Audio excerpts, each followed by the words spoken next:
news. For more travel news, go to gbnews.com. Bold. They are under no illusion. Ray. Are you a human trafficker? Boundless. I've had enough of the nonsense, and I'm not afraid to say it. Don't get us on the BBC. Every weeknight, I tear through the headlines. The smell of gasoline. Should we be worried about it? From Westminster madness to cultural war chaos. What I'm going to do now is they are throwing things up the car as we speak. Get ready, Britain. Here we go. Patrick Christie tonight, weeknights from 9 p.m, only on GB News, Britain's news channel. Join me, Nana Akweer, for an informative, interactive news programme with a difference. It's fun. No, he didn't say that, Dave. I'm so surprised. I think there's an element of truth to that. Join me from 3 p.m. every weekend, only on GB News, Britain's news channel. Some people enjoy lazy Sunday mornings, but not me. What's the truth of the matter? So that's a very live question. Would you support him if he waters down these plans? Before the spin sets in, I'll be getting to the truth. This is personal. No soft questions, no easy answers. It's one thing if the state has rules in this country. It's another thing whether the police and others actually police them. Setting the agenda and holding those in power to account. You can't really blame her if the system is set up this way. You will not want to miss it, trust me. The Camilla Tominey Show, Sundays from 9:30, only on GB News. Westminster's full of talk, but out here, it's the real world. Am I allowed to talk now? No, that's it. This is where it matters, real people and real lives. That's what politics is all about. In fact, has Trump made a good start? No. Straight answers, no spin, and just a couple of pints. How many fingers have I got up? About 10. So join me for Lee Anderson's Real World every Friday at 7 p.m, only on GB News. The People's Channel, Britain's news channel. More and more people are now tuning in to GB News. They shape our programmes, we try and incorporate them in our shows as much as we can. Our audience are really interactive. Our listeners, our viewers, they're growing. And that's because they tell their friends and family about what we're doing here at GB News. It feels like the depth of that connection has strengthened as well. Thank you so much for speaking to us on GB News. Come and say hello to everybody that's here from GB News. It's been an exceptional event. We've come a long way here now. Thank you, GB News! What's so unique about GB News viewers is that they really, really love our country. And they talk about us so proudly. We're on a journey together. We are here for all of Britain. We believe in this country, we believe in its people, and we believe in all of the communities who live here. That's what makes us the fearless champion of Britain.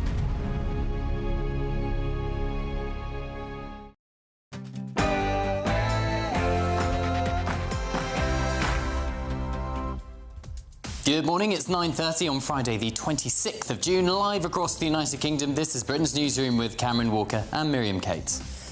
Not fit for a king. The King and Queen will never live at Buckingham Palace as the monarch reveals his £13 million tax bill. And would you live next door to Crowber, or next door to a migrant camp? Well, look, I mean, I'm in a constituency that's had asylum hotels as well. Happy, would you, with your children? Look, I do understand, but look, we've got to put people somewhere. More migrant barracks. 3 new army camps could be used to house migrants, and the Home Office plan to expand their existing sites. Elsewhere, will there be reckless early releases while thousands of killers, rapists and sex offenders are set to be freed to tackle prison overcrowding? And tap dancing on ice. The furious Home Secretary wants Immigration Minister Mike Tapp sacked reportedly for writing an unauthorised article. The heat is still a major talking point today, particularly in parts of the southeast. Otherwise, we've already seen a fair few thunderstorms kicking off, these becoming largely confined to Scotland through the bulk of the day. I'll have more details coming up. Well, the ongoing heat wave has sparked a huge wildfire in Derbyshire as today temperatures could hit 38 degrees centigrade. But are we overreacting? Is the government overreacting? Meetings are taking place to coordinate a response. Is it just summer weather? We're having COBRA meetings at the official level to monitor what's going on, give the appropriate advice. Even now, today, are still losing lives, limbs. You know, they're struggling with PTSD. it's important that they're recognised.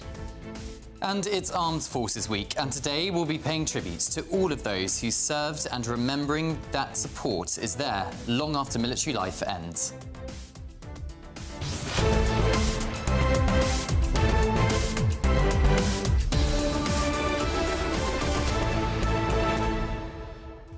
Cameron, it's so important to celebrate and remember our amazing veterans and to do everything we can to make sure that their lives are good and they can flourish outside of the armed forces. But isn't it interesting that we're talking about this on the same day that we're learning that old military barracks, disused military barracks, are going to be used to house people who've come to this country illegally? Yeah, lots of derelict barracks, of course, up and down the country. I mean, on the one hand, you could say we need more soldiers, we need somewhere to put them, but of course, people don't want to live next to a military barracks housing asylum seekers. They say that they feel unsafe, but the Home Office clearly has to put them somewhere. They have pledged to stop use of migrant hotels. And actually, would you rather illegal migrants living a life of luxury in a hotel paid for by British taxpayers or in a disused, falling apart barracks? I know which one I would. I think the problem is the security. I think people understand that.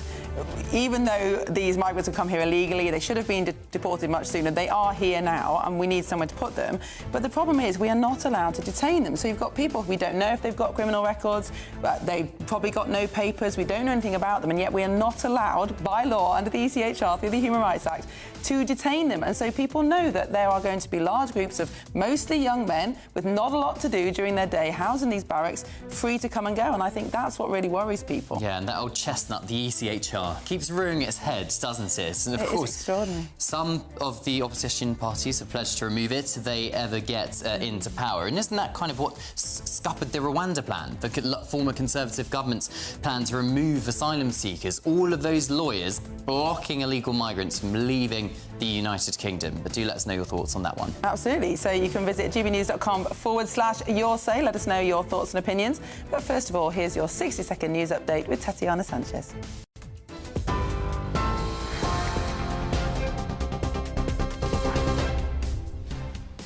Good morning. The top stories. King Charles has disclosed he paid £12.9 million in tax for 2024 to 2025, becoming the first monarch to reveal their tax bill. The level of tax paid by the King puts him in the top 100 of UK taxpayers.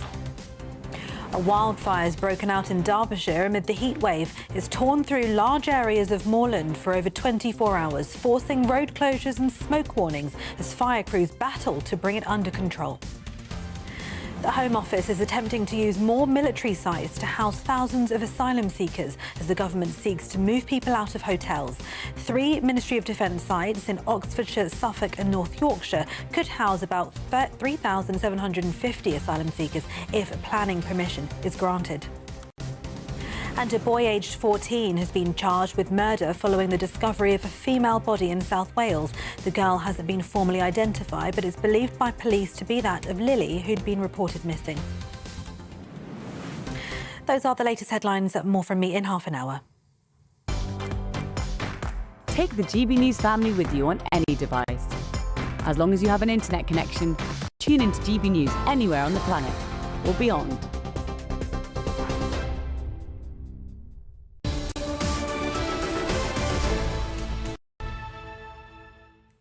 Hello, good morning and welcome. You're watching and listening to Britain's Newsroom. We are live across the United Kingdom on GB News with Miriam Cates and Cameron Walker, who is still here, and you're about to find out where he is. Well, King Charles has revealed his personal tax bill and some astonishing facts about the royal finances. Now, I can cross now to my co-presenter, but also, of course, today, our GB News royal correspondent, Cameron Walker, who has more to explain. Yeah, doubling up today, Miriam. Good morning. Yes, welcome to my wonderful video wall, saying, of course, that King Charles, for the first time ever, has revealed the income tax that he pays. And he paid £12.9 million of tax in the last financial year. That puts him in the top 100 UK taxpayers. Now, a monarch has never revealed the income tax that he pays. Meanwhile, the Prince of Wales, the heir to the throne, he has also, for the first time, revealed the amount of tax he paid last year. That was £7.76 million. Combined, since 2022, they have paid at least £50 million to the British taxpayer. But the other big news this morning on a number of the front pages is that Buckingham Palace will never be lived in, or is unlikely to ever be lived in again, by another monarch. Well, why is this important? We have just spent around £370 million, £369 million to be precise, on doing up the big palace. So public funds, of course, used to do that. We were always told that the monarch would move back into Buckingham Palace once that resurfacing work had completed. But on the other hand, of course, this is a public building owned by the state for the wider public good. OK, it's the monarch's home, or at least was the monarch's home, but it has a wider purpose of that. And the electric, the lighting, the wires, the plumbing, all of that had not been updated since the end of the Second World War, meaning that there was a catastrophic risk, and that's a quote, catastrophic risk of a fire or a flood within that building. So something had to be done, and that is why the government decided that more money, more of the sovereign grant needed to be higher in order to pay for that refurbishment cost. Now, after 2027, as in next year, when all the refurbishment is complete, it's still going to be used as Monarchy HQ. The King will still have offices there, so will his staff. It will be used for official engagements, garden parties, hosting visiting heads of states during state banquets as well. But it's just not going to be somewhere where the King lays his head. As for Prince William, well, he calls Forest Lodge, which is the 8-bedroomed mansion that he lives in on the Windsor estate with the Princess of Wales and the 3 children, his forever home, meaning when he eventually becomes king, he is very unlikely to ever live in that building either. Now, a royal source told me yesterday that the King wants Buckingham Palace to be for wider public good rather than his own private benefit. I also understand that more of the palace is expected to open up to the public for tours, particularly the North Wing. A new Queen's Library is expected to be added to the various tours, of course, bringing more money in to the British economy. But the other point to make is that the sovereign grant funding, the core funding, is actually doubling within the space of 3 years. And that is because Crown Estate profits have gone down, inflation is up, and royal trustees, i.e. Prime Minister Sir Keir Starmer, Rachel Reeves, the Chancellor, and the Keeper of the Privy Purse have decided the percentage of profits that is calculated to pay the King for the money he uses for official duties is going up to 20%. Cameron, thank you very much for that report, for breaking down the figures for us. Well, let's cross now to the royal commentator, Rafe Hadel-Mancu, who joins us now. Rafe, good morning. Thank you so much for joining us on Britain's Newsroom. Do you think this is a victory for transparency, or do you think actually that we need to know a little bit more information about the breakdown, for example, of where this tax has come from? No, I mean, I think it's the King is to be credited. He's under no obligation, of course, to reveal any of this information, but it's been something which he has taken very seriously for a long time, long predating his accession to the throne. It's a greater transparency than we've ever had before. And you have to remember, of course, as a constitutional head of state, his private finances have always been something different, and asking for more transparency on every investment and every capital gain or whatever would be effectively arguing for the King to surrender a level of privacy that no other private citizen does. We don't know what the Prime Minister or business leaders or celebrities detail the details of their annual accounts and personal finances in. And much of the King's private wealth is of actually inherited family assets and legitimately managed investments. So I think we've got an excellent amount of detail here for the King, and it's to his credit that he's revealed all of this. Rafe, does it matter that the British sovereign is no longer going to be living in Buckingham Palace? Effectively, it's becoming a royal office rather than a royal home. Well, look, as a traditionalist and as a royal historian, yes, I'm rather sad that it's the first time since Queen Victoria in 1837 we won't have the monarch living in the palace. But then in reality, of course, Her late Majesty stopped living there as well since 2020 when she moved to Windsor Castle. I've always thought palaces that aren't lived in become slightly soulless. So the royal palace in Madrid, the King of Spain doesn't live there, and so it doesn't have as much romance surrounding it. But we saw the King of Spain using it to great effect effect when the Pope visited Spain recently, and they did have their events in the palace, and that's going to be the model now for Buckingham Palace. And remember, of course, the King is just down the road, around 200 yards down the road at Clarence House. For a long time now, when he's in residence at Clarence House, the Royal Standard still flies above Buckingham Palace, so people will know he is in the area. And it still, of course, will retain private residences for the King and Queen to use, for example, during state visits. They may well choose to stay in Buckingham Palace if it makes sense. And the crucial thing is, of course, it is still the centre of the monarchy. So you will still get those famous balcony scenes after royal weddings and jubilee ceremonies and the trooping the colour and so forth. And it will still be the centrepiece for royal investitures and for garden parties. So really, it won't make that much difference. And it's quite understandable. When you're in your late 70s, as the King and Queen are, that's normally a time for downsizing, not for upsizing. The King isn't in the best health, so it's quite natural that he wants to stay at Clarence House. Rafe, it's understandable that the King wants to be more transparent, more modern. He wants to be accountable to the people, and that's probably the motivation behind revealing this information. But do you think actually it could have the opposite effect, that when people see in black and white how much taxpayer funding is going to support royal duties, to support royal residences, that actually people could feel the opposite, that perhaps this is not worth the money? No, well, I mean, these are annual accounts that have come out, so we've known, of course, for a long time where the money is being spent, and that's quite right that should be too. The sovereign grant, remember, is a percentage, 15 and now 20% of the Crown estates. So actually, the King is surrendering the income from his Crown estates to the government, in exchange for which he gets a portion of that back. So the monarchy is great value for money, and the British public overwhelmingly are in favour of the monarchy. I don't think there's anything new or dramatic here that's going to raise eyebrows particularly. And just remember, of course, we've had 2 state visits that wouldn't have occurred if we didn't have a monarchy. President Trump's second state visit here, which in one deal alone led to £15 billion of tech investment flooding into the country, and the King then going to America recently as well, which you saw President Trump relieving tariffs on Scottish whisky, which brought in millions of pounds to Scottish business as well. So the King and the monarchy more than pay their way in terms of the crude aspects of finances, but of course the value of the monarchy is much more than mere pounds and pence. Rafe, I want to ask you about the Prince of Wales, of course, heir to the throne. His annual Duchy of Cornwall accounts were also published, and we also heard of his plans for the duchy, and he plans to sell off 20% of the land that's been held since the 1300s in order to kind of have a laser focus on the areas that he cares about. Now, William would say, you know, he wants to have what he would describe as a tangible impact, investing that money back into the communities for the better. But is there a danger here that selling off royal land could mean that land ends up in the wrong hands? Well, there's always that possibility, isn't there? But if one always had to consider every possible response or consequence, nothing would ever get done.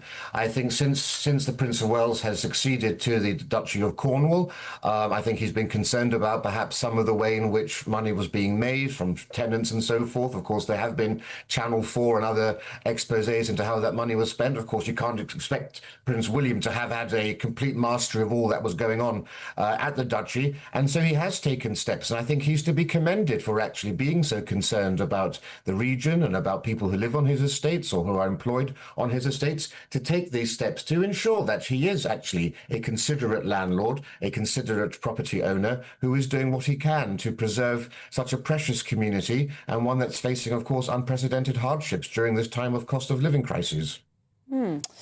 Rafe Hadel-Mankiw, thank you so much for joining us this morning.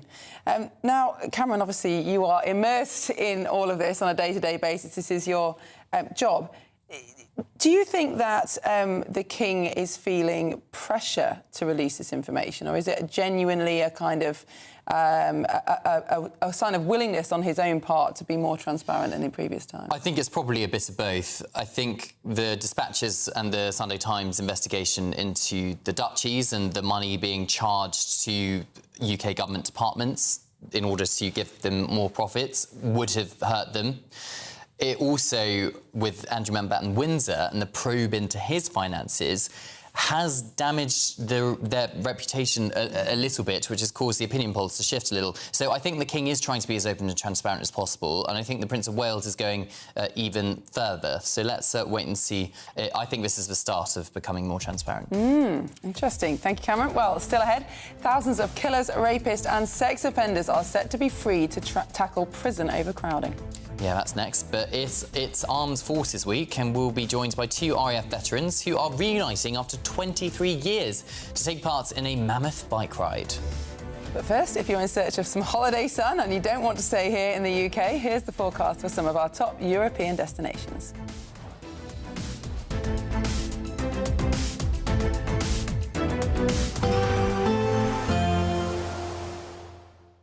Ready to soak up that holiday sunshine? Won't we need some cover? No worries, all sorted. All Clear Travel Insurance sponsors GB News travel destinations forecast. Looking ahead to the weekend, and the historic heat across some parts of Europe will continue.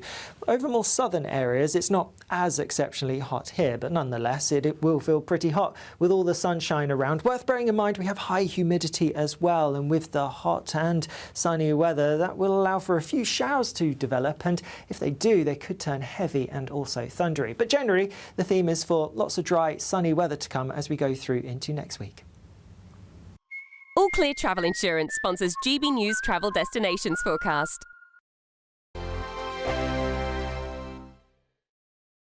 This is GB News, Britain's news channel.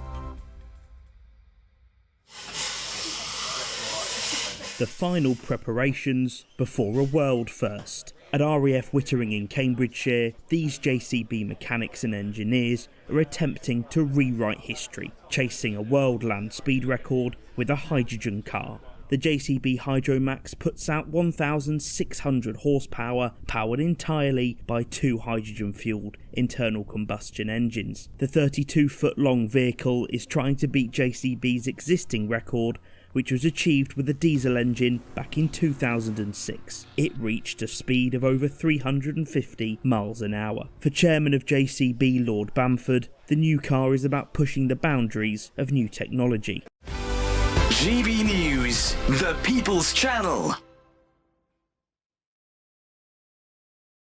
This is GB News, Britain's news channel.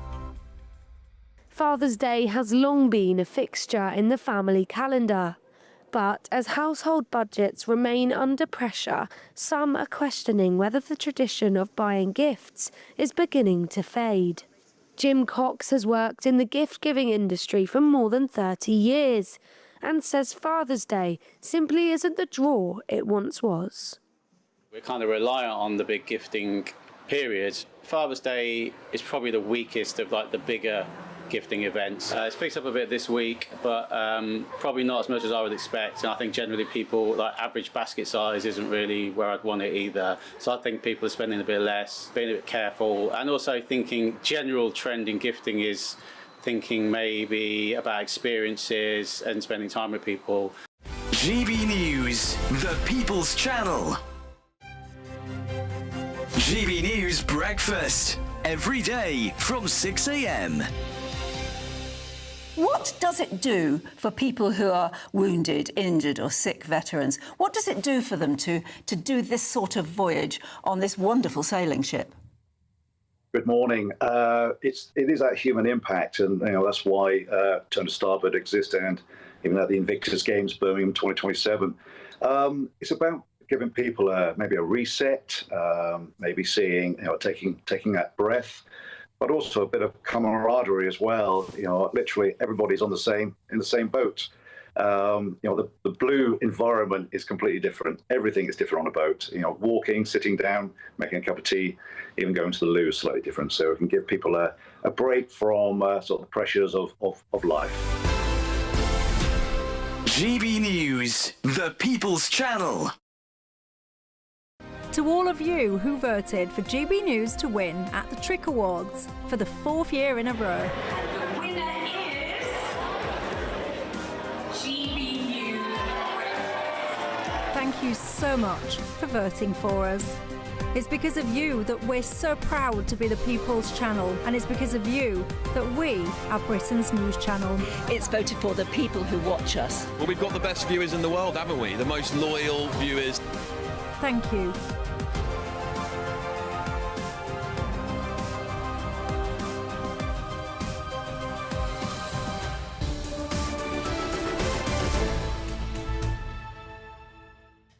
Welcome back to Britain's Newsroom on GB News with me, Miriam Cates, and Cameron Walker. And, of course, it's been Armed Forces this weekend. This week, we're going into Armed Forces weekend. It's a really interesting bike ride that we're going to be talking about in a minute, the Tommy bike ride. It starts off in Kent and goes all the way to Ypres in Belgium to raise money for veterans. And we're going to talk to a couple of veterans who are doing it. But it is a great reminder, Cameron, isn't it, of how much we need to keep the Armed Forces in our minds, keep supporting them and celebrating what they do. Oh, absolutely, especially as veterans, very sadly, begin to leave us, especially Second World War veterans. I think not having that lived experience means the younger generations don't really appreciate the sacrifices they made for this nation. I think it's incredibly important that we support our veterans, our armed forces, and also, of course, remember all of the conflicts from the past. And I think sometimes that becomes a little bit not a priority for this country. And I think there's a lack of respect that's starting to be instilled in younger generations, which is why we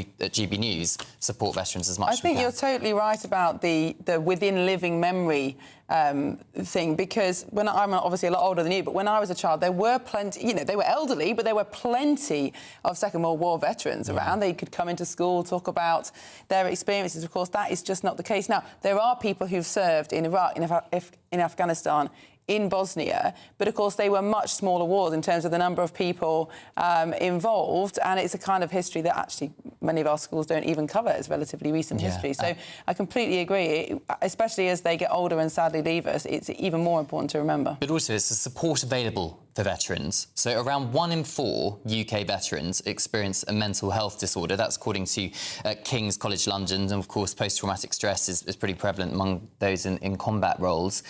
And also the homelessness crisis among veterans. They get all of these mental health issues and there's no support for them to not only adapt to civilian life, but also cope with the trauma that they experienced keeping this country safe. And I think it's an absolute disgrace that we don't have enough support for the thousands out there. It's not like a normal job, is it? You sign up for a period of time, it's completely immersive, you're living with your comrades, you're expected to follow pretty hardline discipline to do what you're told, and ultimately to put yourself in danger and even risk your life. You know, there's no other job really like that. And of course, people leave the armed forces at particular times, they might retire, but it's so important that we honour them after they've served, and, you know, that just doesn't happen enough. And we do need to grow the size of our military. We need to attract new people to the forces, and one of the ways of doing that is to show that you'll be treated well your whole life. What's wrong with national service for those young teenagers who don't know what to do, who run riots in Clapham and other areas with nothing to do? I think that's a great idea. Well, coming up next, is your hometown about to have an influx of migrants coming close? Well, the government wants to use 3 more army camps to house illegal migrants. This is Britain's Newsroom.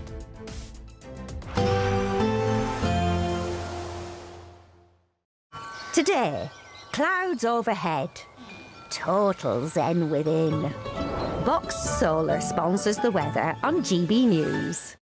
Good morning, this is your GB News weather forecast from the Met Office. And now it is going to be another exceptionally hot day for many of us, particularly across central and eastern parts. We have a red extreme heat warning out across parts of London area and towards the southeast of England. Then an amber warning across the Midlands into northern England and eastern England as well. Away from this, we do actually have a few thunderstorm warnings out currently across parts of England, Wales and also Northern Ireland, though here the thunderstorm risk will drop out through the next few hours. Across Scotland, however, the risk of thundery downpours continues through much of the day, and with those thunderstorms, could see some large hail, gusty winds. Otherwise, it's actually looking largely dry for many of us by the afternoon. Lots of sunshine, and in that sunshine, temperatures rising. We're looking at highs in the mid to possibly high 30s towards the south and southeast. Further west, it may be a little bit fresher than it has been recently, a bit more comfortable, a bit more cloud and a fresher breeze as well. Into the evening, and it's staying pretty unsettled across much of Scotland. Some hefty showery rain, especially around northern parts. This could be quite persistent, and there could be some rumbles of thunder mixed in with it as well. Also watch out for a few showers that could push into parts of the southeast. They could turn thundery overnight, but elsewhere a lot of dry weather. Towards the northwest, quite cloudy. Further south and east, clearer skies, but for most, well, in the southeast it is still going to be quite warm and humid. Further north and west, slightly fresher air, making it a bit more comfortable for sleeping than some recent nights. Still a few showers continuing in the southeast first thing tomorrow morning, but these should clear away. And then we have a bit of a northwest-southeast split. Cloudier, cooler, bit of rain towards the northwest, further south and east looking drier with a greater chance of seeing largely sunny skies. Still pretty hot in the east as well. Not quite as hot as it has been, but nonetheless we're expecting temperatures here to get into the low 30s Celsius. Further north and west, mid to high 20s. Today, clouds overhead. Total zen within. Boxed Solar sponsors the weather on GB News. Thank you, Britain, for the thousands of you who are becoming friends of GB News every week. You're not only watching and listening to our programmes, you're becoming part of them too.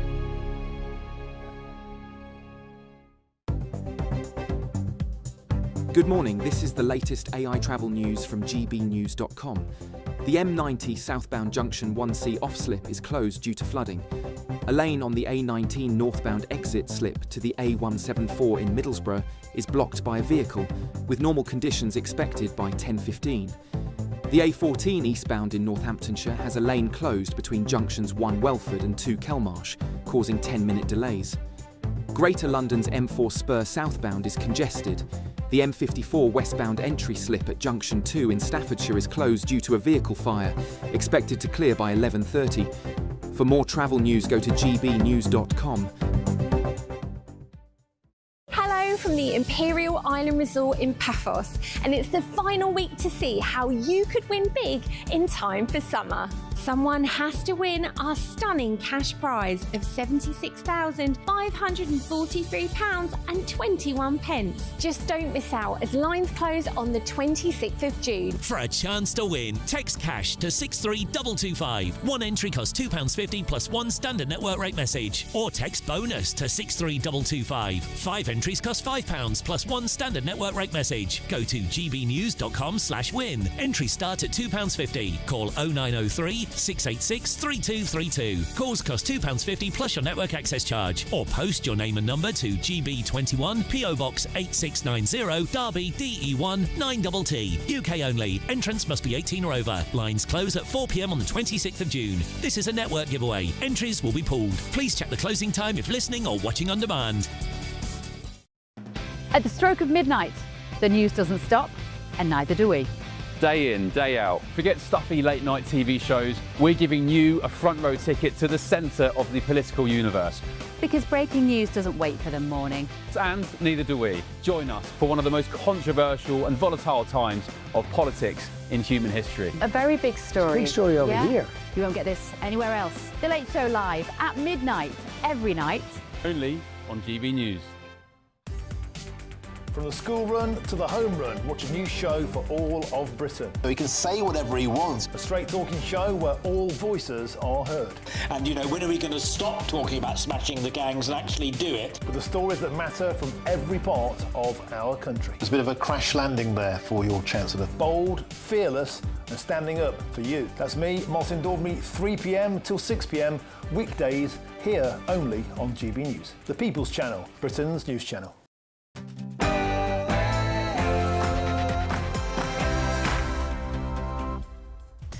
Good morning. It's 10 o'clock on Friday, the 26th of June. We are live across the United Kingdom. This is Britain's Newsroom with Cameron Walker and Miriam Cates.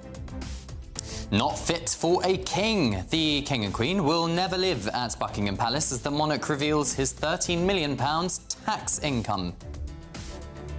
And would you live next door to Crowber or next door to a migrant camp? Well, look, I mean, I'm in a constituency that's had asylum hotels as well. Would you, with your children? Look, I do understand, but look, we've got to put people somewhere. Well, more military barracks are to be used to house migrants. 3 new army camps could be used to house illegal immigrants, and the Home Office plan to expand their existing sites. and they're looking at locations in Barnham in Suffolk, Linton-on-Ouse in North Yorkshire, and here in Bicester in Oxfordshire, where over 3,750 asylum seekers, most of them crossing illegally by small boat, are set to be housed in those locations if they get planning permission. Well, a community that has been fighting for their voices to be heard for the last 6 months. Tensions here in Crowborough are already high. Following today's announcement that the site will be extended to 2030, I'll be getting reaction on the ground here in Crowborough. Yes, in a bid to move migrants out of hotels, the Home Office is moving them into army barracks instead. Interestingly, none of these new sites are in Labour constituencies, according to Rosie. Well, will there be reckless early releases? Thousands of killers, rapists and sex offenders are set to be free to tackle prison overcrowding. And tap dancing on ice. The furious Home Secretary wants Immigration Minister Mike Tapp sacked for writing an unauthorised article. The heat is still a major talking point today, particularly in parts of the southeast. Otherwise, we've already seen a fair few thunderstorms kicking off, these becoming largely confined to Scotland through the bulk of the day. I'll have more details coming up. Well, the ongoing heatwave has sparked a huge wildfire in Derbyshire as today temperatures could hit 38 degrees. But is it an overreaction for top government meetings to be taking place to coordinate a response? We're having COBRA meetings at the official level to monitor what's going on, give the appropriate advice. Wildfires, hosepipe bans and hospitals under pressure. This heatwave causing widespread disruption across the country. So while some enjoying the hot weather, others tell me it's simply too much, particularly here in London.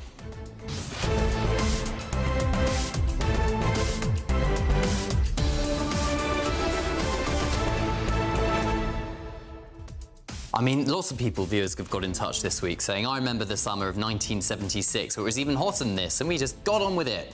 It's warm, yes, it's lovely, but I suppose it does create a few issues, particularly on trains. Well, I would suggest that if you can still remember a summer 50 years ago, probably it did have a pretty big impact. And yeah, of course, we can overdo it and talk about it too much. But for example, yesterday, the London Ambulance Service had the greatest number of call-outs on record. You know, this isn't just a passing phase now. We are seeing these kind of temperatures every year, and it is having an impact on transport, on people's quality of life, and also, of course, on the emergency services. Big questions. We should stop moaning about it and do something about it. More air conditioning, make our transport more resilient, perhaps.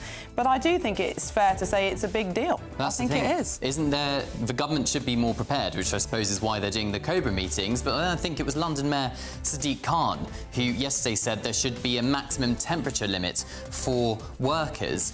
But certain companies have office blocks like this. Why can't you just put more air conditioning in it? Now, I appreciate, of course, not all jobs can have aircon because you have to be working outside, construction workers and the like, but you just have to adapt because this perhaps is the new normal, isn't it, of these high temperatures? I think the schools issue is going to be key because I don't think you can expect teachers to teach in classrooms where it's 35, 36 degrees indoors. No. It's not a job where you can sit down and keep your head down.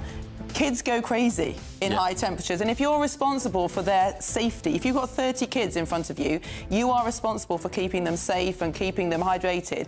I don't think that's fair, 33, 34 degrees. But if we're not going to lose a whole load of school days, we are going to have to work out how to put aircon in schools. I mean, they should have been built with it, the new schools, they weren't, but there must be a way of making them slightly more temperate. I mean, it is absolutely farcical that building regulations still makes it incredibly difficult to install aircon. But, you know, back in the day, or even 10 years ago, this kind of temperature would happen, what, 3 days a year? Yeah. Now it's far more. This is the second extended heat wave we've had this year already. We do not get those harsh Victorian winters that we used to. You don't need as much insulation. That's right, and I think particularly in schools, the high temperatures getting earlier and earlier on, meaning that they're not falling within the summer holidays, so they are having to deal with it during the term. Well, we'd love to know what you think. Are we making a fuss, or is the heat something we do need to be concerned about? Let us know on gbnews.com/your say. But first, here is the news with Tatiana Sanchez.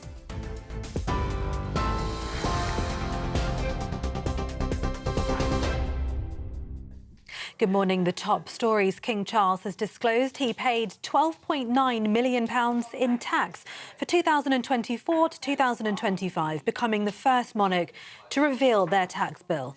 The level of tax paid by the King puts him in the top 100 of UK taxpayers.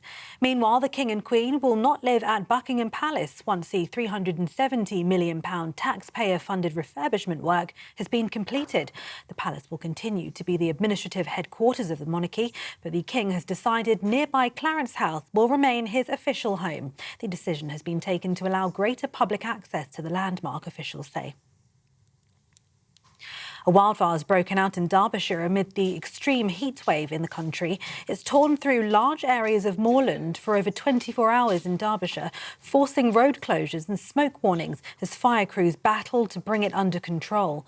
Meanwhile, the UK may have experienced its warmest June night yet after a record temperature for the month of 36.7 degrees was recorded yesterday afternoon in Somerset.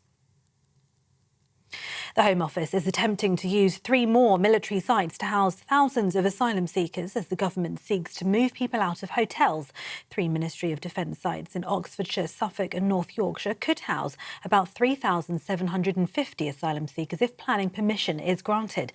The government is also looking to extend the use of existing military sites in Crowborough in East Sussex until 2030 and Wethersfield in Essex beyond 2027. The number of asylum seekers in hotels has dropped from a peak of 56,000 in September of 2023. Shadow Illegal Immigration Minister Matt Vickers spoke to GB News. But the reality is moving these people around, whether it be in migrant hotels, whether it be in these former armed forces bases, whether it be in HMOs that are now springing up left, right and centre, that isn't solving the problem. The problem will only be solved when we start detaining and deporting people who arrive in this country illegally. We've now got a real plan in place to deliver that when Kemi gets into office, leaving the ECHR, enacting what was the Rwanda scheme of detaining and deporting those people who arrive illegally. Migration Minister Mike Tapp says he won't be intimidated after Home Secretary Shabana Mahmood called on the Prime Minister to sack him for allegedly writing an article she believed to be out of step with immigration policy. Mike Tapp, the MP for Dover and Deal, penned an article, apparently without his boss's approval, in which he demanded migrant care workers are given special exemptions from Mahmood's migration overhaul. He's also accused of stealing ideas from the Home Office, with a source telling the Times newspaper he's looking for a senior position in a future Burnham cabinet. In other news today, a hospital has launched an investigation after the medical details of a child seriously injured in a crocodile pit were accessed by up to 40 members of staff. The 3-year-old boy, who's now in a stable condition at a hospital in Cambridge, was attacked in the enclosure at Johnson's of Oldhurst near Huntingdon. Cambridge University Hospital said it was exploring if there were legitimate reasons for the records to be accessed, and it's referred itself to the Information Commissioner's office. A boy aged 14 has been charged with murder following the discovery of a female body in South Wales. The boy from the Gwent area was remanded in custody to appear in court today. Police say he was arrested after the body was found in the Duthren area of Blaenau on Monday. The body was not formally identified, but police do believe it to be that of a girl aged 14, named only as Lily, who was reported missing. The government is providing £2 million to help the emergency response to 2 earthquakes which struck Venezuela on Wednesday.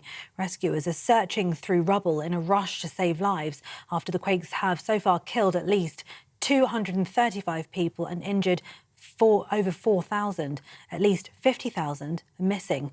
The first 7.2 magnitude quake was followed seconds later by an even stronger 7.5 magnitude one, with both occurring close to the surface, making destruction more severe. And a van driver who gave a lift to an armed police officer has been commended for helping catch a fleeing suspect. Footage from the officer's body-worn camera shows the moment when the motorist pulled over to help armed police chase down the suspect.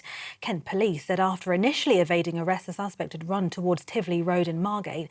As the driver stopped, he told the officer, "Get in the back." An arrest was eventually made, and when the driver was thanked by the officer, he said, "I'm just glad I could be of service. That was actually quite exhilarating." Those are the latest GB News headlines. For now, more in half an hour. Tune in to GB News Radio wherever you are. Online, on DAB digital radio, on TuneIn, on Radio Player, on Nation Player and on your smart speaker. Just say, play GB News.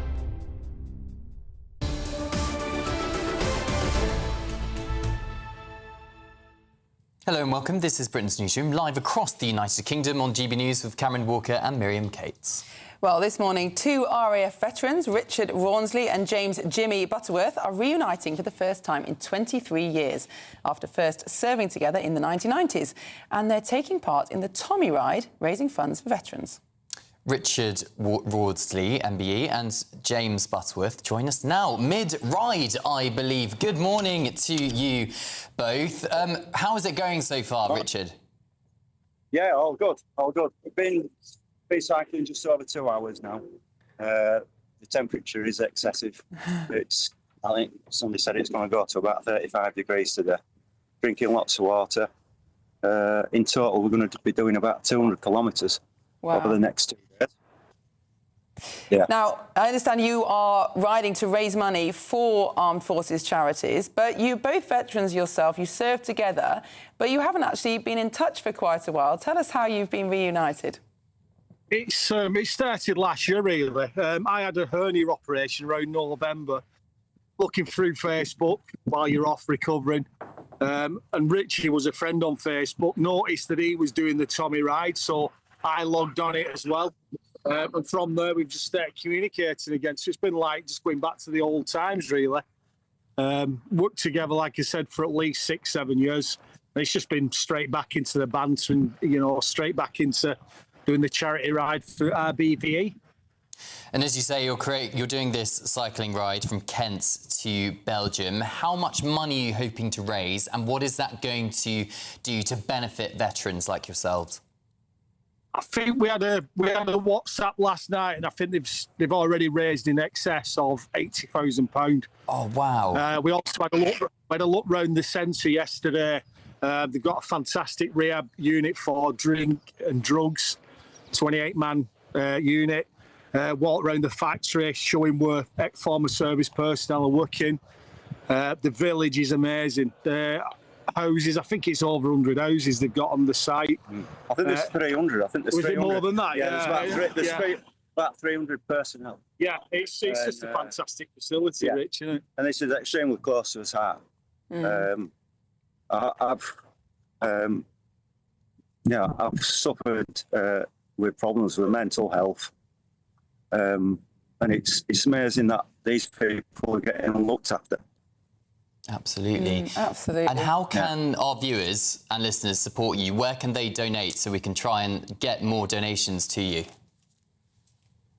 It's going to be on the RBVE and it'll be on the Tommy Ride. So if they go on the website for RBVE, Aylesford Village, and if you just look up for Tommy Ride, and we're doing it as a group charity. There's multiple Just Giving links on that one. So, yeah, or contact the centre as well. Yeah, that'll be... Yeah. And let's get that figure right, help more people. Definitely, I'm sure our viewers will help. I'd just like to point out that. Go on. Yeah, all I was going to say was, you know, the temperatures are excessive, but where we're going to, we're cycling to Menin Gate, and that's a really moving place. I've never been there. It's only what I've seen on the internet and that. But obviously, all them young men who gave their lives. Yeah. And there's two of us here just cycling in this heat. That's nothing. Yeah. It's nothing. We're putting a lot of effort in, but that's nothing compared to what happened, you know, all them years ago. Yeah. So we're putting our effort in. Well, Richard and Jimmy, thank you so much. Good luck. We hope you're successful. You make it to eat, raise lots of money, and you don't overheat. Thank you very much, Richard and Jimmy. Don't forget that link. We won't forget the link, absolutely. Yeah. We'll make sure that gets on the GB News website if it's not on there already. Of course, a great point. You know, over 100 years ago, those millions of men lost their lives in Belgium and northern France in appalling conditions. And, you know, thinking back that far, as well as recently retired veterans, is very important. Absolutely. The time is 10:15, and the Home Office has revealed plans to use more former military barracks to house thousands of asylum seekers in its quest to shut down the hotels. Well, GB News' national reporter Charlie Peters joins us live now from Bicester. Charlie, how are local people reacting to these plans? Well, good morning to you, Cameron and Miriam. Yes, 3 sites have been proposed by these Home Office plans for housing asylum seekers, majority crossing illegally by small boat in former disused MOD sites in Barnham in Suffolk, Linton-on-Ouse in North Yorkshire, and here in Bicester, about a 10-minute drive away at the MOD area there. About 750 military personnel are based on the various sites in that location, from the Royal Logistics Corps and the Royal Engineers, explosive ordnance disposal teams. They could be soon working alongside well over 1,000 immigrants who will be living there to house the 3,750 that could be accommodated in these places. But we're also being told today by the Home Office that they are seeking to extend and expand the use of disused military bases in Wethersfield, in Essex, and also in Crowborough and East Sussex, where of course GB News has reported from extensively, hearing from concerned local residents. Now, the government say that they are doing this because they have pledged, of course, to stop the use of asylum hotels, and which they've described as, of course, as a costly form of accommodation for those crossing the Channel. As of March this year, we had 20,000 asylum seekers and illegal migrants in hotels. That's down from the peak of 56,000, but there are 72,000 in other forms of accommodation. That includes those disused military sites, but of course HMOs, the highly controversial dispersal plans, putting asylum seekers, and many of them completely unvetted, arriving often with support of criminal gangs, of course, putting them straight into local communities. That's raised concerns. Just very quickly, I want to speak to Peter here. Peter, you've heard about these plans for potentially thousands being moved to Bicester. What's your reaction to that? Not very good at all. No. Why is that? Well, because, look, they're going to take over the jobs. That's what the government want, don't they? Cheap labour. Well, they won't be able to work at the start, of course, as it currently stands. But are you concerned about local safety, for example? Well, it's happened in all the other places they've been to. I mean, if they haven't got the machetes out, the girls have been raped, and people don't want them, do they? So they keep moving them on. OK, well, there's obviously a lot of concern about violence that we've seen in Epping, in Essex, for example. Do you think people here are going to be particularly concerned about the arrival of unvetted, mostly men, into this community? Yes, I do. It's going to bring the price of the houses down. I mean, they got 400 or 500 over at Kidlington already, haven't they? At the detention centre there.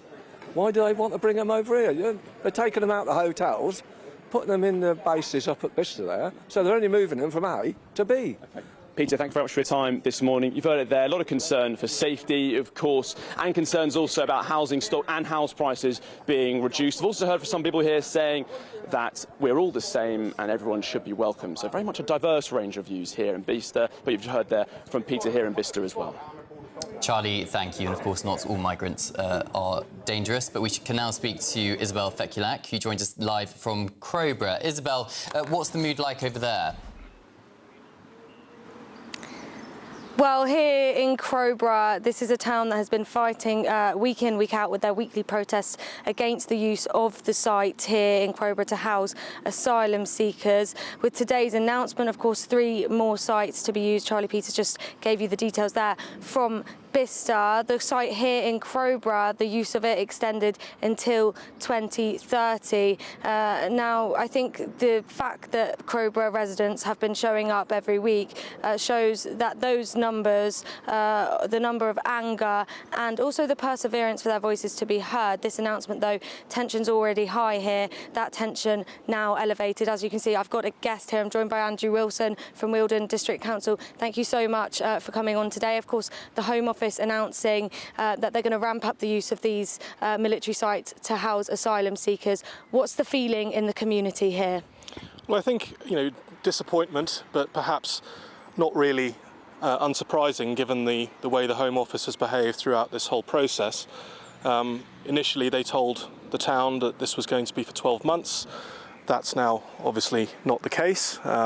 No real notice was given to the District Council, I understand, and I'm an opposition councillor on Wealdon, I should make that absolutely clear, but I understand that the CEO of Wealdon was only told yesterday. The town found out when the embargoed press release was released at 10:30 last night. So again, no notice, and Alex Norris should really hang his head in shame, because he's continued to make the same mistakes again and again and again, and promised that he would mend his ways, but he hasn't done that. And now we've got Bicester, a site in Suffolk and a site in Yorkshire that are going to have to deal with the same problem, and the poor people of Essex are now going to be dealing with another 400 people in RAF Wethersfield. So all in all, it's a totally unsatisfactory situation, and Crowborough is understandably disappointed.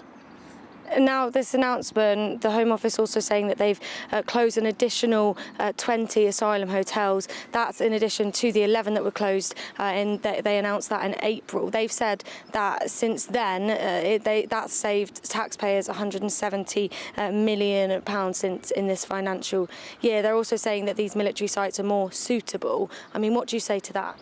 So on the suitability point, there was a Home Affairs Select Committee report back in October of last year which specifically highlighted large sites as being unsuitable, and we've seen a judicial review from a charity which has actually highlighted that as being unsuitable as well, and the judges agree.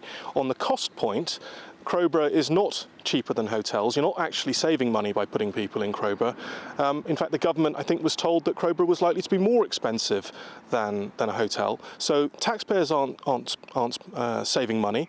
It's not suitable, and the government's been told this. And the third point, and one of the reasons that Alex Norris, the minister responsible, said that he wanted to use large sites was to dissuade people from coming over on small boats. And we've had 1,606 people come over in the last 7 days. So that clearly isn't working either. Thank you so much for coming on and speaking to us and getting some reaction here on the ground in Crowborough. I'll be here all day talking to residents and people who are reacting to that news that the Crowborough camp here the use of it will be extended until 2030. Isabel Fekulak, thank you so much for reporting to us this morning. Well, we're joined now in the studio by Olivia Rutley, our GB News political correspondent.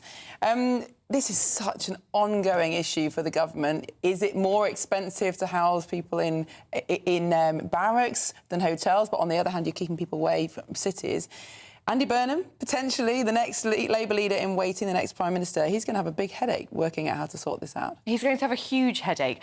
When Shabana Mahmood was first talking about her controversial immigration plans, which are set to be laid before the House this week. That was last year she first started talking about them, and Andy Burnham was very sceptical indeed. During the Makerfield by-election campaign, he said that he actually agreed with the thrust of what Shabana Mahmood had to say. I think the proof will be in the pudding when he decides who his Home Secretary will be. Will he keep Shabana Mahmood on, or will he choose someone else?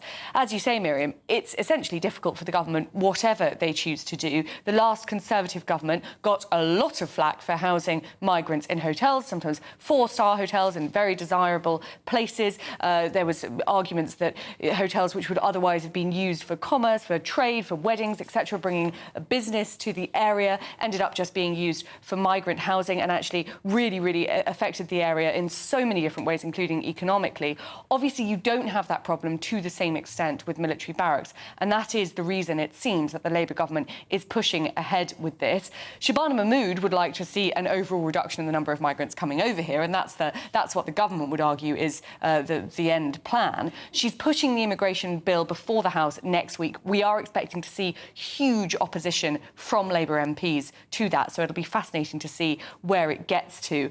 At the moment, the government has reached this very awkward compromise. Interestingly, the three new sites where these barracks are going to be, where the barracks are, which will be housing migrants in the future, none of them are in Labour constituencies. There's two Conservative constituencies and a Liberal Democrat one. Liberal Democrat MP for Bicester, Callum Miller, has made a statement saying that he's very concerned. He literally can't understand how the government expects that over 1,000 migrants are going to be integrated into a community, the nearest village, just 374 residents. I think that concern will be echoed across the other two constituencies. Really difficult issue for Labour, obviously hard whichever way they turn. Let's see if this bill next week will solve anything, or if in a few weeks' time it'll be thrown out with the new Prime Minister. We'll see. Olivia Utley, thank you very much for joining us. Yes, thank you, Olivia. Well, coming up next, find out why Prince William has given up his rental income from the vacant Dartmoor prison that generated £1.5 million. We'll go through that and more with Dr. Renee Hondekamp and Judita De Silva. This is Britain's Newsroom on GB News.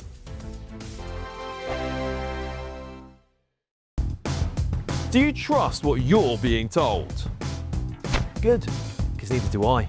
Those are just facts. I'm Alex Armstrong, and on my show, we'll expose the spin. Well, I want to answer that, because you didn't let me last time, because you always speak over me. The broken promises. To deny that is denying the truth. And the hypocrisy. Needs to stop. You think we can allow? Politics, policy, parliament.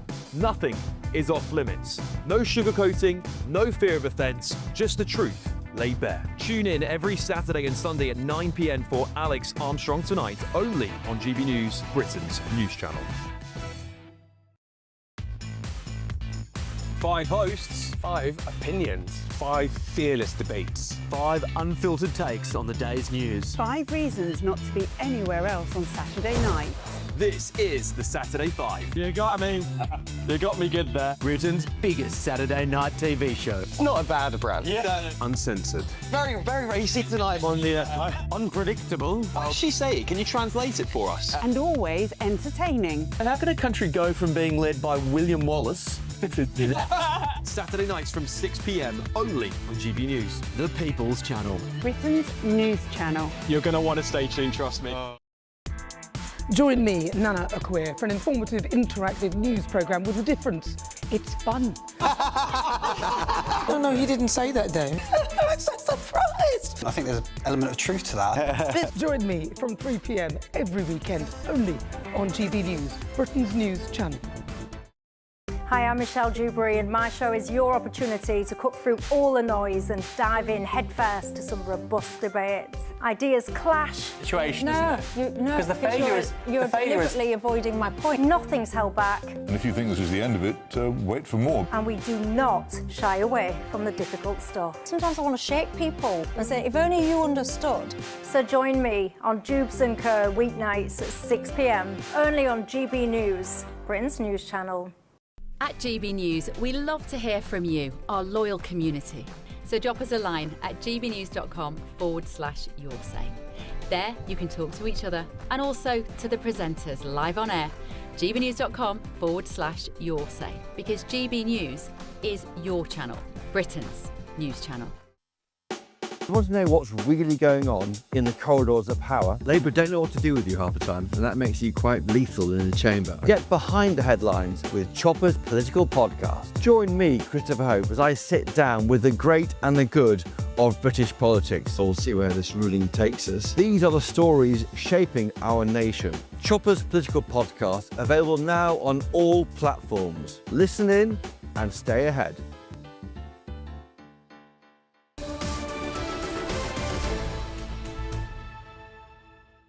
Welcome back. The time is 10:28, and I obviously did not get the memo because I'm joined by 3 lovely ladies wearing white or cream.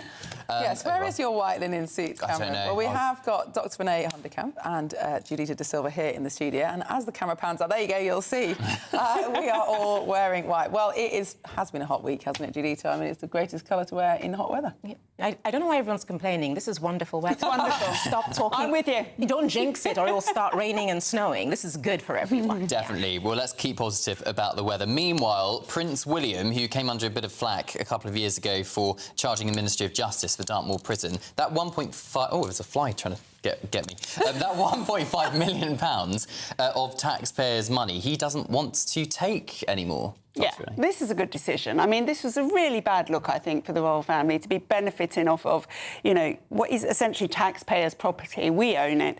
And I think it's absolutely the right decision. Somebody's whispered in his ear and said, look, do this. I support it fully. Judita? I think it's good because it just shows that they're very aware that the tone of the general public now, especially in difficult economic times across the board, is that even if people who are pro-monarchy, is that you cannot live at the exorbitant cost you currently function at.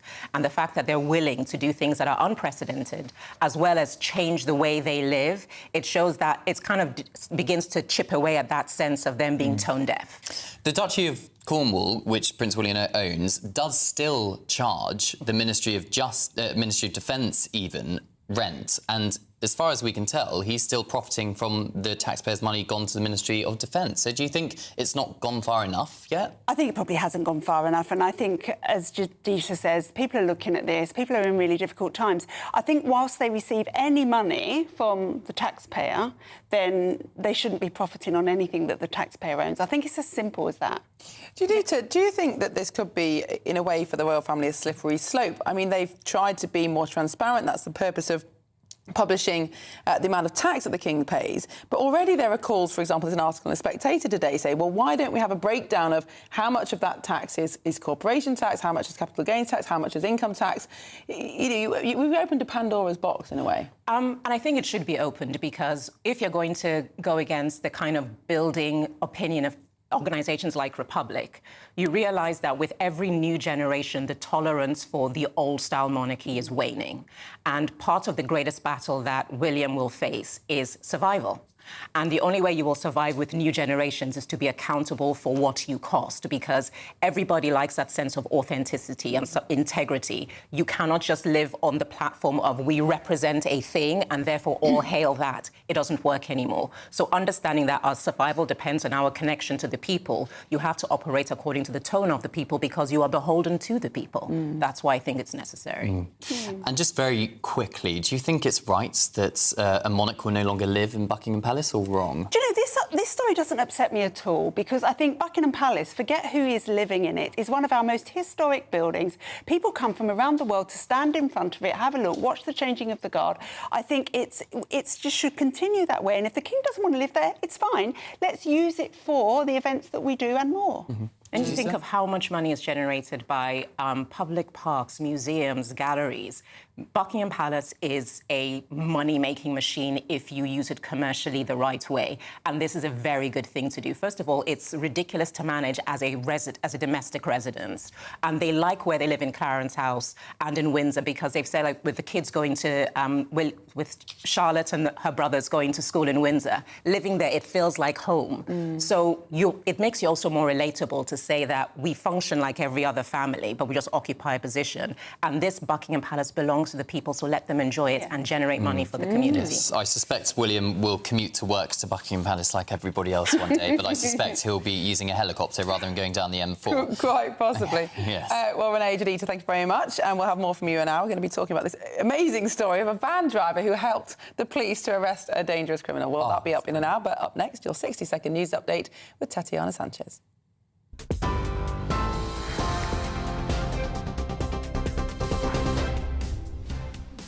Good morning. The top stories. King Charles has disclosed he paid £12.9 million in tax for 2024 and 2025, becoming the first monarch to reveal their tax bill. The level of tax paid by the King puts him in the top 100 of UK taxpayers. A wildfire has broken out in Derbyshire amid the extreme heat wave. It's torn through large areas of moorland for over 24 hours, forcing road closures and smoke warnings as fire crews battle to bring it under control. The Home Office is attempting to use more military sites to house thousands of asylum seekers as the government seeks to move people out of hotels. 3 Ministry of Defence sites in Oxfordshire, Suffolk and North Yorkshire could house around 3,750 asylum seekers if planning permission is granted. A boy aged 14 has been charged with murder following the discovery of a female body in South Wales. The girl hasn't been formally identified, but it's believed by police to be that of Lily, who'd been missing.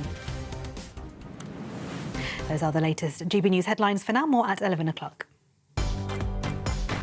Take the GB News family with you on any device. As long as you have an internet connection, tune into GB News anywhere on the planet or beyond.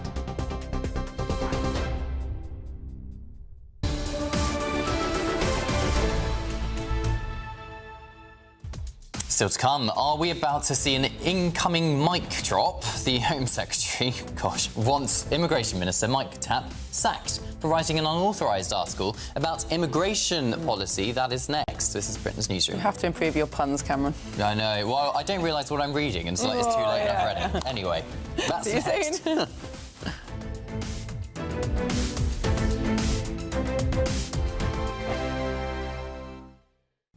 Good morning, this is your GB News weather forecast from the Met Office. And now it is going to be another exceptionally hot day for many of us, particularly across central and eastern parts. We have a red extreme heat warning out across parts of London area and towards the southeast of England. Then an amber warning across the Midlands into northern England and eastern England as well. Away from this, we do actually have a few thunderstorm warnings out currently across parts of England, Wales and also Northern Ireland, though here the thunderstorm risk will drop out through the next few hours. Across Scotland, however, the risk of thundery downpours continues through much of the day, and with those thunderstorms, we could see some large hail, gusty winds. Otherwise, it's actually looking largely dry for many of us by the afternoon. Lots of sunshine, and in that sunshine, temperatures rising. We're looking at highs in the mid to possibly high 30s towards the south and southeast. Further west, it may be a little bit fresher than it has been recently, a bit more comfortable, a bit more cloud and a fresher breeze as well. Into the evening, and it's staying pretty unsettled across much of Scotland. Some hefty showery rain, especially around northern parts. This could be quite persistent, and there could be some rumbles of thunder mixed in with it as well. Also watch out for a few showers that could push into parts of the southeast. They could turn thundery overnight, but elsewhere a lot of dry weather. Towards the northwest, quite cloudy. Further south and east, clearer skies, but for most, well, in the southeast it is still going to be quite warm and humid. Further north and west, slightly fresher air, making it a bit more comfortable for sleeping than some recent nights. Still a few showers continuing in the southeast first thing tomorrow morning, but these should clear away. And then we have a bit of a northwest-southeast split. Cloudier, cooler, a bit of rain towards the northwest, further south and east looking drier with a greater chance of seeing largely sunny skies. Still pretty hot in the east as well. Not quite as hot as it has been, but nonetheless we're expecting temperatures here to get into the low 30s Celsius. Further north and west, mid to high 20s. Thank you, Britain, for making GB News Radio such a huge success. Whether you're in the car, on the go, or listening at home, thank you for choosing us as your radio station. Good morning. This is the latest AI travel news from GBnews.com. The M90 southbound junction 1C off-slip is closed due to flooding. M54 westbound at junction 2 is shut after a vehicle fire, with normal conditions expected after 12:15. A14 westbound between junctions 11, Cranford and 10 Burton Latimer has one lane closed. Hertfordshire's M25 clockwise between junctions 24 and 25 is blocked by a broken down vehicle. The A36 northbound between the A27 and A338 faces 15-minute delays. And on the trains, East Midlands Railway and Elizabeth Line face major disruption due to hot weather. For more travel news, go to gbnews.com.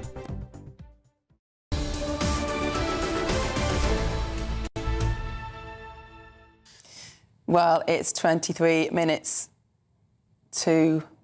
Hello, welcome back to Britain's Newsroom on GB News. And the royal finances have been released. The King, of course, releasing his tax for the first time. The amount of tax he's paid back to the British government, just over £12 million, making him in the top 100 British taxpayers. The Prince of Wales, he has paid just over £7 million combined since the King started his reign in 2022, about £50 million to the UK government. But the big news this morning on all the front pages, of course, Buckingham Palace no longer going to be lived in by a British monarch. That's despite almost £370 million of public money, our money, taxpayers' money, if you like, going towards the resurfacing of the palace. Now, we are told that a monarch would always be living there after resurfacing is completed next year, but also it's a public building, a very important building in our national heritage. Internationally, people come from all over the world to see it, and it was at, and I quote, a catastrophic risk of a fire or a flood due to ageing electrical works and ageing plumbing dating back to just after the Second World War.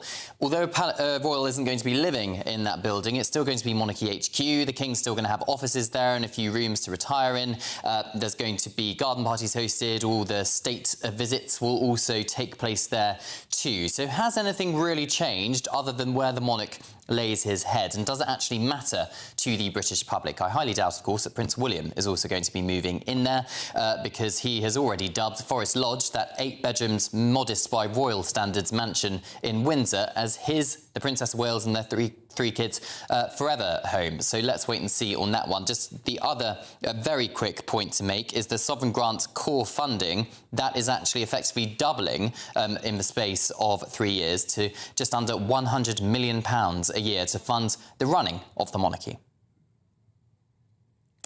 Thank you very much, Cameron. Well, let's now bring in the royal historian Alex Larman. Alex, thank you so much for joining us on Britain's Newsroom. What do you make of this news? We've got a number of different factors to discuss here. The fact that Buckingham Palace is not going to be used anymore, the King releasing his tax affairs. What do you think is most significant about this new information? Morning, Miriam. Well, there's 3 bits of news, aren't there? And I suppose you'd broadly say it's 1 bit of good news and 2 bits of more complicated news. The good news is obviously that Charles has been paying a lot of money in tax. He's in the top 100 taxpayers, over 12 million paid last year. And I think it's a real statement of transparency that he's come forward and said that he's going to be paying this huge amount in tax. And also, he's really, well, he appears at least to be opening up the books and showing people what the royal family are doing. So big tick there. However, I think the other 2 items of news rather overshadow it. The first is the Buckingham Palace news you've just been discussing. You think to yourself, £369 million spent on it for a building that nobody's going to be living in and it's going to have this largely symbolic purpose. And you can't help thinking, is that the best use of taxpayers' money? But then, of course, the other news is that the sovereign grant is going to be nearly doubling over the next few years. And there's this clever bit of sleight of hand where they're saying that it's going to go down in 27-28 from what it's going to be next year. And you can't help thinking, yes, but it's going up a lot. That's a lot of taxpayers' money that the Crown Estate is going to get. And essentially what you are saying is that we are going to be subsidising the royal family to an even greater extent than we are now, in exchange for Charles making his tax bills public. So it feels like a bit of a quid pro quo, but it feels like a quid pro quo where the royal family is definitely the ones in charge and definitely the ones who are still holding all the cards. Is there an issue, Alex, with our public buildings? And what I mean by that is that in the 1800s, early 1800s, when both Buckingham Palace was completed and arguably the Houses of Parliament as well in Westminster, it was part of we're a British Empire. We were rich. It was grand. We're a major country controlling quite a lot of the world's landmass. And all of these buildings are now crumbling. And the choice, I suppose, for the governments and the royal trustees was, should we just let them crumble and catch fire and flood, or actually do something about it? Because no one lives in the Houses of Parliament either. Well, Cameron, I mean, obviously there is an irresistible symbolism in that, isn't there? That in Victorian times we were this country that was the envy of the world, we controlled most of the globe and so forth, and now we very much don't. But it's interesting, isn't it, that I think that there are the same issues with Buckingham Palace as there are with the Houses of Parliament, and 370 million has been found to do up Buckingham Palace, and yet everyone seems to be mired in confusion as to what should happen with the Houses of Parliament, which, yes, nobody lives there, but obviously all of our legislators, all of our MPs go to work there. And it seems more likely than not, one of these days there will be a terrible fire or a terrible disaster there that nobody's dealing with. But of course, the question is, yes, you probably should be spending all this money to make Buckingham Palace safe and to make it respectable, because it is a place, as you can see from the footage in front of you, that will always attract tourists. But I can't help feeling that there is an uncertainty about what should be done with it, because I remember years ago when he was only Prince Charles, he moved to the idea of turning it into a hotel. And the idea, if you could stay in Buckingham Palace, if you could turn it into a 5-star hotel, it would be full every single night for decades. And if you gave that money back to the public in some form, rather than just putting it in the pockets of the royal family, I think that would meet with a lot of approval. I mean, who wouldn't want to spend the night where the Queen once slept? Oh, doesn't that just cheapen the monarchy, though, Alex? Doesn't that kind of ruin the mystique? Oh, I think the monarchy's been cheapening itself for years. I think that even opening with books to people and saying, look, this is how much tax you paid, that is cheapening the monarchy as well. I mean, you have to take one of 2 attitudes. Either the monarchy is something which I think the late Queen epitomised. It is something which is above normal concerns, never complain, never explain, never, ever let the taxman in. Alternatively, it's something more akin to what we have now with Charles. It's a kind of halfway house. There is more transparency and there is more of a sense of trying to get people involved, but it's not going all the way, is it? Alex Larman, thank you so much for joining us this morning. Well, to bring a different perspective, let's bring in City Editor for City AM, Simon Hunt. Simon, good morning. Thank you for joining us on GB News. Lots of new information now about the royal family and their tax affairs and the situation of the palaces. Do you think it's a mistake to value the royal family based on pounds and pence? Isn't their worth to us as a country far more important in terms of what they add to our culture, the connection with history, their impact on our standing around the world? Yeah, certainly. I mean, I think it'd be strange to judge how important the monarchy is based on how many millions of pounds they're paying in tax. That would be quite a strange way to sort of compare them with, other taxpayers.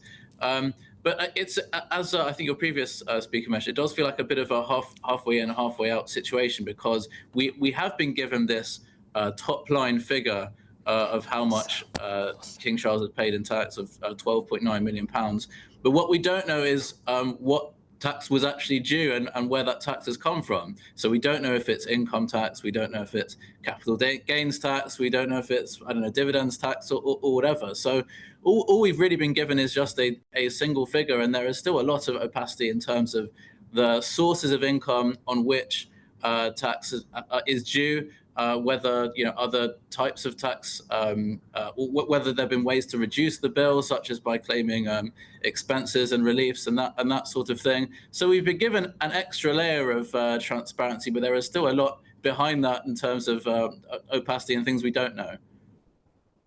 Of unanswered questions. Thank you very much for joining us. That's City Editor for City AM, Simon Hunt there.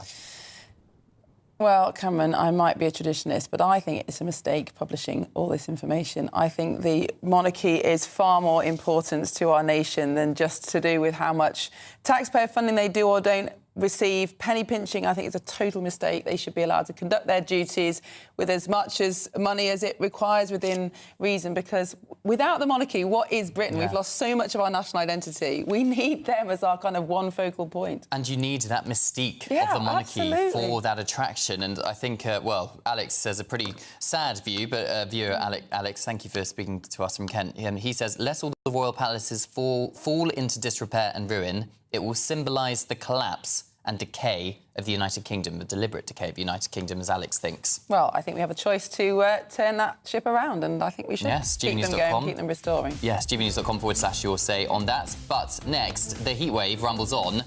What's it like in Hyde Park this morning, Will?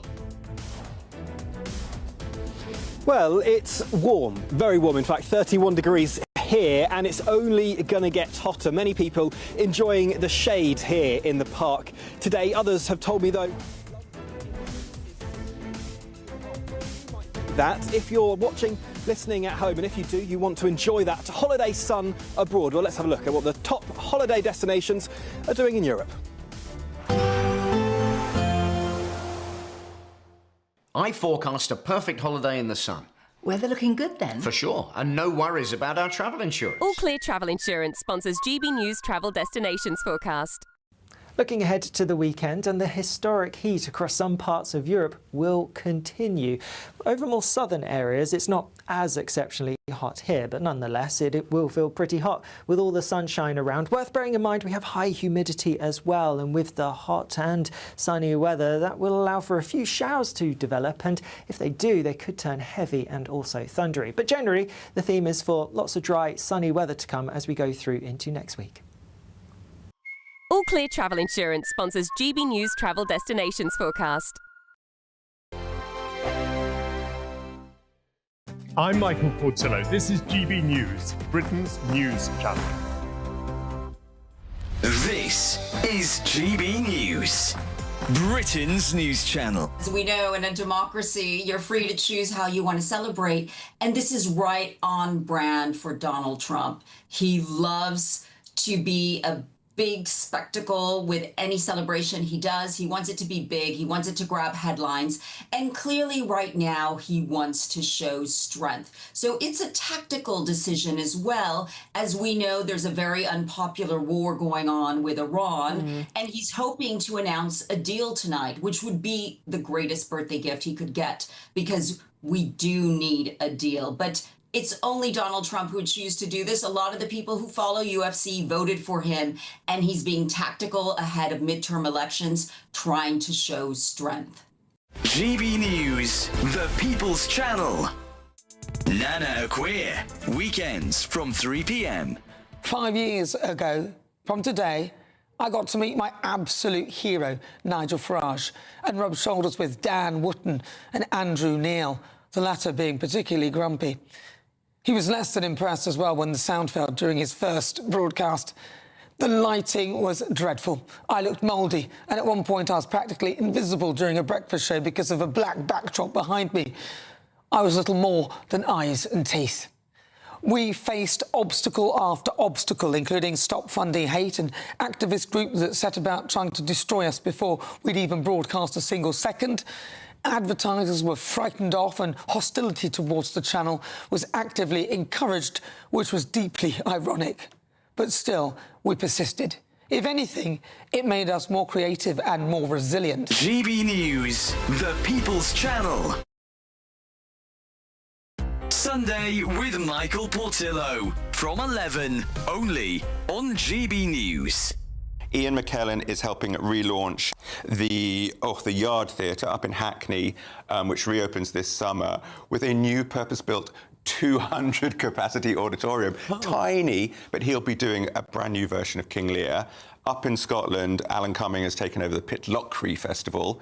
And I just want people to know that all these small theatres, number one, it's not such a big risk. Ticket prices are £30, £35, £40, top price. And you can find less than that. So you can take a risk, but you'll go along and you'll experience something. You'll be part of something. And I am a huge fan of what we get in the West End. It's world class, but it is a lot of money. And it's sometimes just a little bit predictable or complacent or safe, I would say. Not always, but sometimes. GB News, the People's Channel.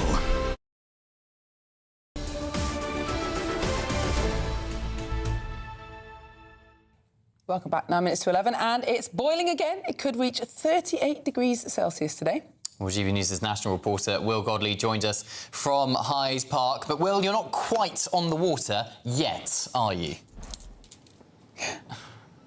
No, not quite yet, and not many people actually brave enough. I can only see 4 boats out at the moment. There are hundreds just parked there because at the moment people are finding the shade a lot more preferable, and the shade spots in the park are very, very popular here.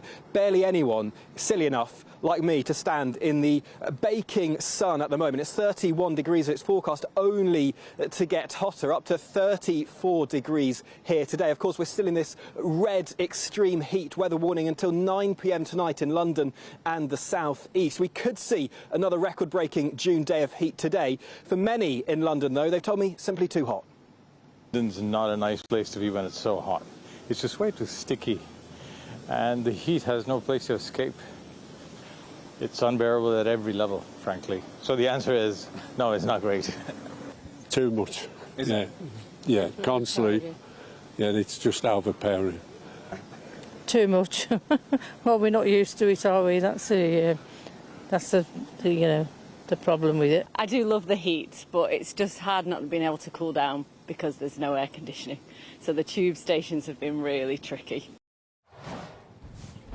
So slightly too hot for some here in London. Temperatures will, though, drop down over the next coming few days. There has been wide disruption as well, hasn't there, from hosepipe bans in Kent and also wildfires up in Derbyshire as well. So not all fun and games, and here in London, certainly very hot. Will, thank you so much. Stay cool, Will. It looks a bit warm out there, honestly. Yeah. I just wish that transport just didn't grind to a halt as soon as it gets a little bit too hot, honestly. I think that's the biggest problem, isn't it? If you need to move around a lot. It's been very difficult in this. I've actually been in London all week this week, and the amount of traffic on the road because people have taken taxis when they normally would have walked, and London hasn't quite come to a standstill, but also pretty the much. tubes. They're insanely hot. Really, really are. Yes, but of course, most people are being quite sensible. They are, and we've got to remember that in the north of England and in Scotland, it's actually been quite mild this week, so it's not the whole of the UK by any means. It's been very pleasant. Up next is your hometown about to have an incoming flux of migrants. The government wants to use 3 more old army camps to house the illegal migrants. That's next on Britain's Newsroom.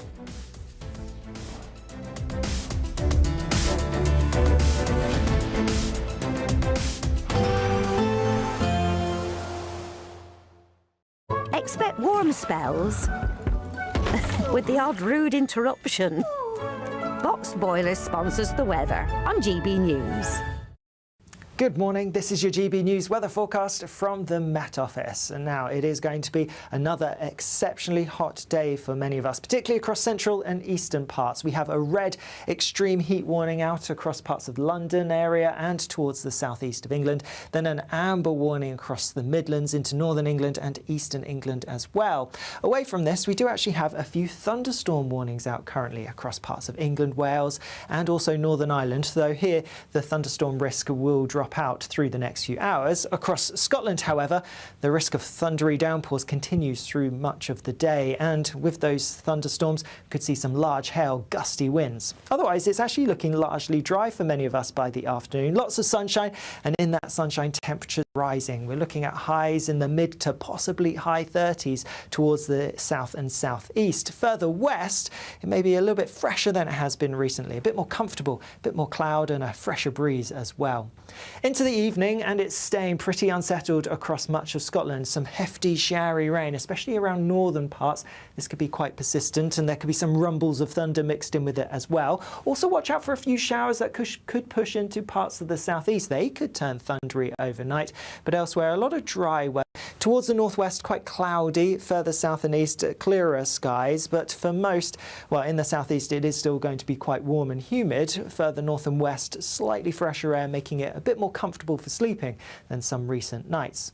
Still a few showers continuing in the southeast first thing tomorrow morning, but these should clear away. And then we have a bit of a northwest-southeast split. Cloudier, cooler, a bit of rain towards the northwest, further south and east looking drier with a greater chance of seeing largely sunny skies. Still pretty hot in the east as well. Not quite as hot as it has been, but nonetheless we're expecting temperatures here to get into the low 30s Celsius. Further north and west, mid to high 20s. Expect warm spells with the odd rude interruption. Boxed Boilers sponsors the weather on GB News.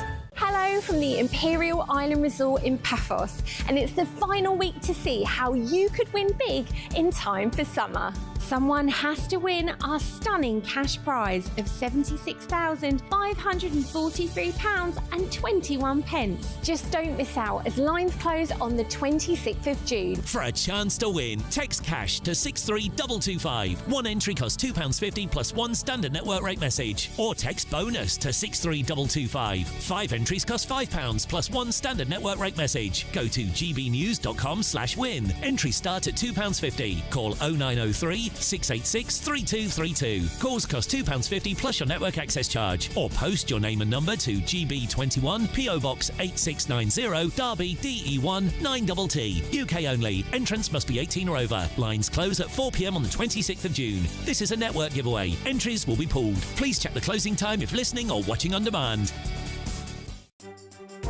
Some people enjoy lazy Sunday mornings, but not me. What's the truth of the matter? So that's a very live question. Would you support him if he waters down these plans? Before the spin sets in, I'll be getting to the truth. This is personal. No soft questions, no easy answers. It's one thing if the state has rules in this country. It's another thing whether the police and others actually police them. Setting the agenda and holding those in power to account. You can't really blame her if the system is set up this way. You will not want to miss it, trust me.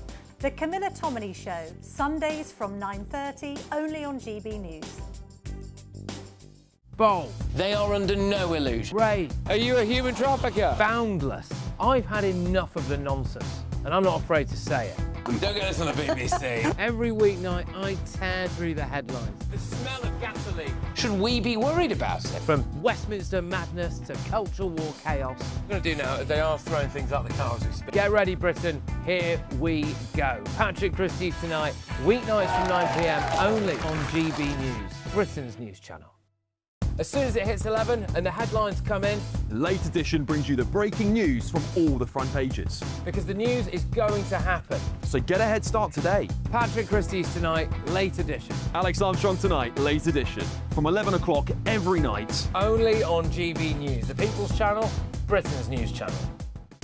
I've been in Westminster for a long time. But I know that though power may be here, its effect on people's lives is across the whole of the country. We may be where rules are made, but it's where they're implemented that matters.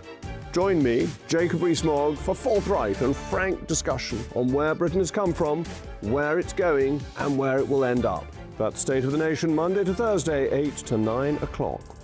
Vox Populi, Vox Day.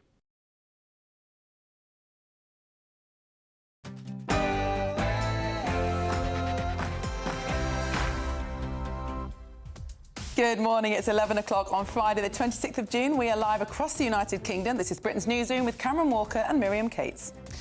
The buck stops here. The King and Queen will never live at Buckingham Palace as the monarch reveals his £13 million tax bill.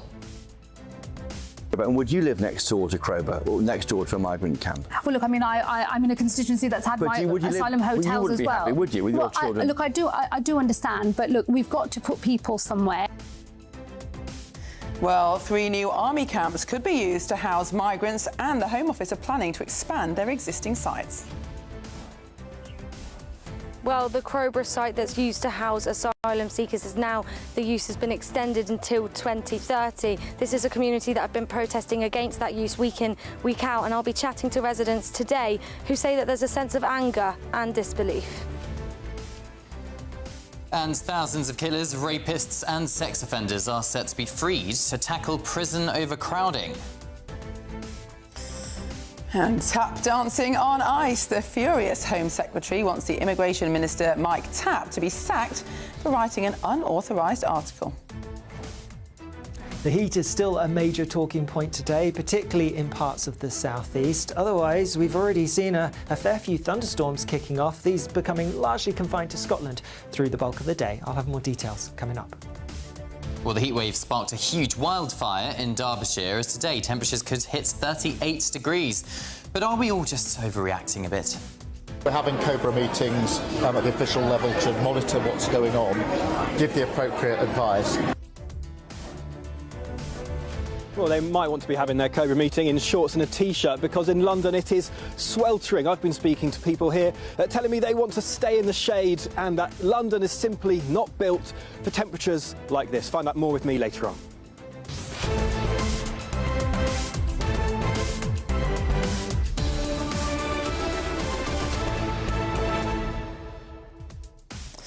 Well, we will, of course, be talking about the weather a bit more, but we've also got a brilliant video of a hero van driver to bring you who assisted armed police on an arrest. Yeah, you certainly don't want to miss that. And also, it's good that members of the public can do things such as that. Because do you remember a couple of months ago, Miriam, where that security guard was fired from, I think it was Waitrose, Yes. was it? For trying to stop somebody who was stealing from a store, and the public were thinking, what on earth has happened to this country? So it's good that just normal members of the public can help police and not get into trouble for it. And also that the policeman allowed him to assist him, because I think the problem with the supermarkets is because of all our health and safety regulations, the supermarkets have to have these policies in place that prevent their staff from intervening, because if the staff were to be injured, they, the supermarket, would be sued. So I'm quite surprised that the police officer accepted the offer of help, but I'm glad he did. Yeah, so do I. And these were armed police officers. Yeah. And the man who helped had a van. He could speed up down the road. Yeah. So do keep tuning in because it's an amazing video and you don't want to miss it. And I think the gentleman concerned described the experience as exhilarating. I wonder if he'll now join the force so we can have a little bit more. It was. I mean, it'd be great to be in a police chase. Yeah. Absolutely. Yeah, let us know what you think about all of that. GBNews.com/your say. But first, here's the news of Tatiana Sanchez.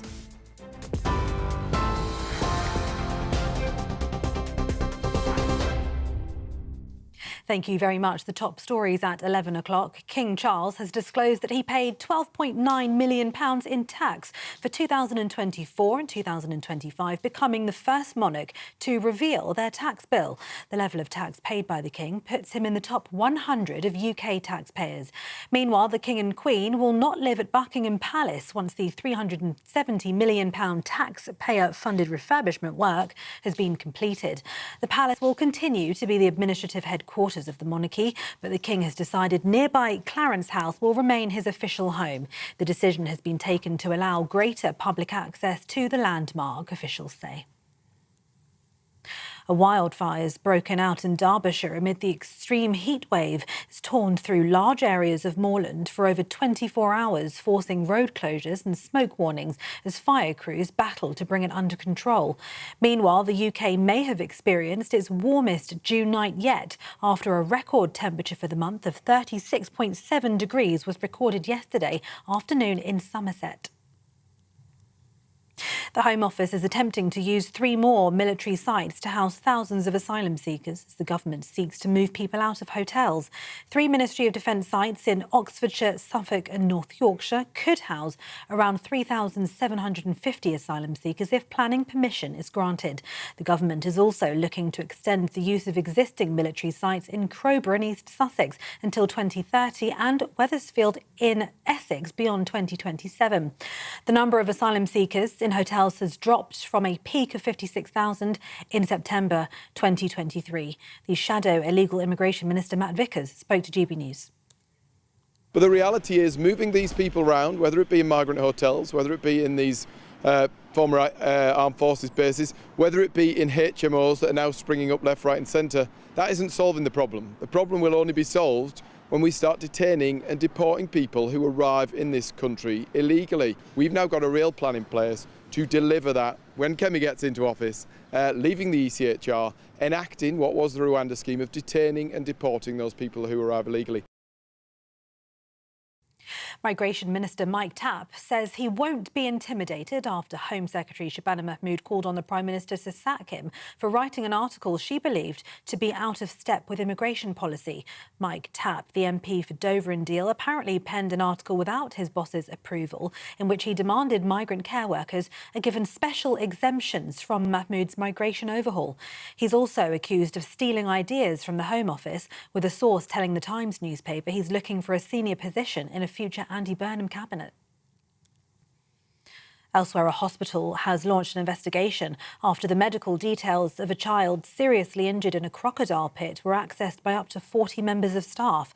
The 3-year-old boy, who's now in a stable condition at a hospital in Cambridge, was attacked in the enclosure at Johnson's of Old Hurst near Huntingdon. Cambridge University Hospital said it was exploring if there were legitimate reasons for the records to be accessed, and it's referred itself to the Information Commissioner's office. A boy aged 14 has been charged with murder following the discovery of a female body in South Wales. The boy from the Gwent area was remanded in police custody. He's appearing in court today. Police say he was arrested after the body was found in the Dethran area of Blaenau on Monday. The body wasn't formally identified, but police do believe it to be that of Lily, the 14-year-old girl who was reported missing. And the government is providing £2 million to help the emergency response to 2 earthquakes which struck Venezuela on Wednesday. Rescuers are searching through rubble in a rush to save lives after the quakes have killed at least 235 people and injured over 4,000. At least 50,000 people are missing. The first 7.2 magnitude quake was followed seconds later by an even stronger 7.5 magnitude one, with both occurring close to the surface, making destruction more severe. Those are the latest GB News headlines for now. Here's a look at the finance. Taking the ups and downs in our stride. Stilts Home Lifts sponsors the GB News Finance Report. The pound will buy you $1.32 and 1.16 euros. The price of gold, £3,062, and the FTSE 100, 10,460 points. GB News Finance Report, brought to you by Stilts Home Lifts.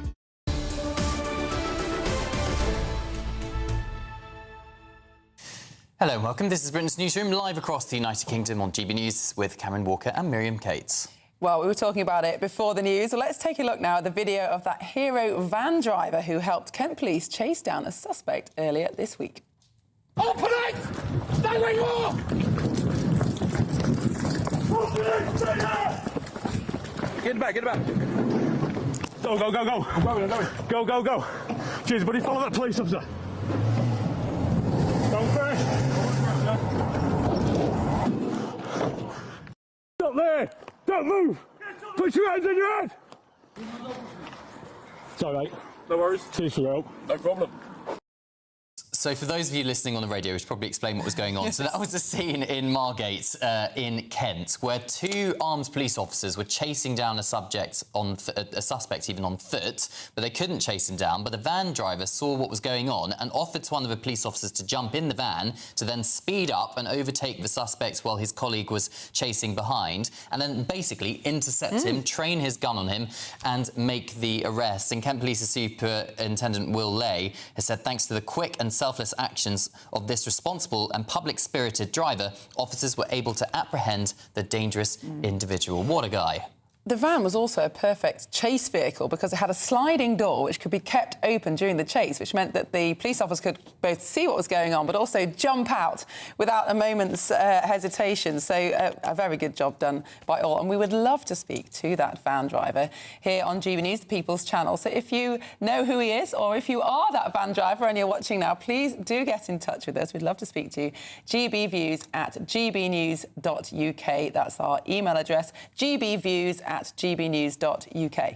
Yes, do get in touch. Now, the time is 10 minutes past 11 and the Home Office has revealed plans to use more former military barracks to house thousands of asylum seekers in its quest to shut down hotels. Well, GB News' national reporter Charlie Peters joins us live from Bicester. Charlie, good morning. Tell us how this news is going down locally. Well, let's just go through the detail first, Karen and Miriam, because we do have around 20,000 asylum seekers in hotels at the moment, in around 170 hotels around the country. It's down from a peak of 53,000. Now, around 70,000 asylum seekers, most of whom have crossed illegally on small boats across the English Channel. They are in other forms of accommodation. That includes the highly controversial and disruptive houses of multiple occupancy, dispersing migrants into local areas and communities directly, but also the use of military accommodation sites. So the government is announcing today they intend to use 3 different sites, one in Barnham in Suffolk, one also in Linton-on-Ouse in North Yorkshire, and also here in Bicester in Oxfordshire, where some 3,750 migrants could be dispersed along those 3 areas. We're also being told that they're expanding the sites in Wethersfield in Essex and also Crowborough in East Sussex. That's met with a very strong reaction from the council in Braintree in Essex, who said they were only told about these plans last night, and it goes against what they think is the right approach to the area, which is totally unsuited, they say, to a rural location. Well, I've been in Bicester for a few hours now. Their reaction at the locals here to these plans has been wide-ranging, but one of the most consistent themes we've heard is that they already have concerns about arrivals on asylum seeker processes in this area. I spoke with Georgina, a local resident and storeholder, and here's what she said to me earlier today. A lot of locals want to move because they feel that there is a huge amount that have come in. Their way of living is very different. I think they can integrate, but of what I've noticed is that to start with it is very challenging. So there will be challenges. If you have high numbers in one area, that does become a problem. Well, Georgina also told us that there had been some concerning behaviour that she had witnessed in the area from some small boat migrants, but also those who'd been arrived here on other asylum routes into the United Kingdom, and that there was congregations around schools, and this was something that the local community were concerned about, especially in those small villages around Bicester. So that's the frontline concern that we've heard from others here as well. We have had reaction from the Conservative Shadow Home Secretary to this development. government in the 3 proposed areas, saying that they need to speed up deportation. The government is not dealing with the root cause of the issue. And the Border Security Minister, Alex Norris, however, he said that he's inherited a crisis from the last government and is processing it as possible. We've also obviously reflecting today on the fact that in 2022, when the last government wanted to use military sites for accommodation, including at Linton-on-Ouse, then Labour opposition were very strongly in opposition to those plans, but here they are today backing them. So very much a change from the position 4 years ago. Indeed, Charlie, thank you very much for that report from Bicester. Well, joining us now is our GB News reporter, Isabel Fekulak, who joins us from Crowborough. Isabel, what do you people make of the plans where you are? Well, good morning to you both. I've been chatting to residents here in Crowborough all morning, and many of them saying that this announcement has come with a sense of disbelief and anger in the community here. Of course, we just had the details of that announcement from Charlie Peters there in Bicester. 20 more asylum hotels, the Home Office says, will close. They also intend to use 3 more sites across the country and convert them to house asylum seekers, and the use of current existing military sites like the one in Crowborough will now be extended. Of course, this community in Crowborough have been fighting week in, week out against the use of this camp. They've been protesting, showing their perseverance and anger and wanting their voices to be heard. Their main concerns are, of course, for the safety, particularly women's safety here in Crowborough. Also concerns about house prices falling and concerns about the lack of consultation and information they have received ahead of these announcements. I've been chatting to people all morning. Take a look at what their reaction is to this news today. Quite concerned, incensed. We've been trying to explain to the Home Office for nearly a year now that what they're doing is inappropriate, and for them to then just try and repeat the same unplanned use of army barracks for migrants is just ridiculous and silly, and just increases everybody's concern. Is this going to become a national issue? It's already a national issue in my view. And if you haven't got a camp next to you, they'll be living next to you or they'll be on your doorstep. So I don't think anyone can be free of this. The only people who are free are the politicians. Well, you can hear the anger there amongst residents. I also spoke to another resident off camera who wanted to stress the fact that though the Prime Minister has said in recent months that defence is his #1 priority, that resident actually wrote down something here that I'm going to read to you, saying that why then has he allowed the Home Secretary to close down a very active camp, saying that the site here was used by thousands of Army and Royal Air Force cadets and they've suddenly now lost their training facilities. So lots of reaction here, several different concerns and layers to the anger that residents feel. I'll be chatting to more residents throughout the day to get a feeling of just how this announcement has sat with people here. Well, Isabel, thank you so much for reporting from Crowborough. I think, Cameron, we can see in the responses of the people that our reporters have spoken to, I think people understand that these immigrants have to go somewhere because, for good or ill, the government has completely failed to deal with this over the last 10 or so years.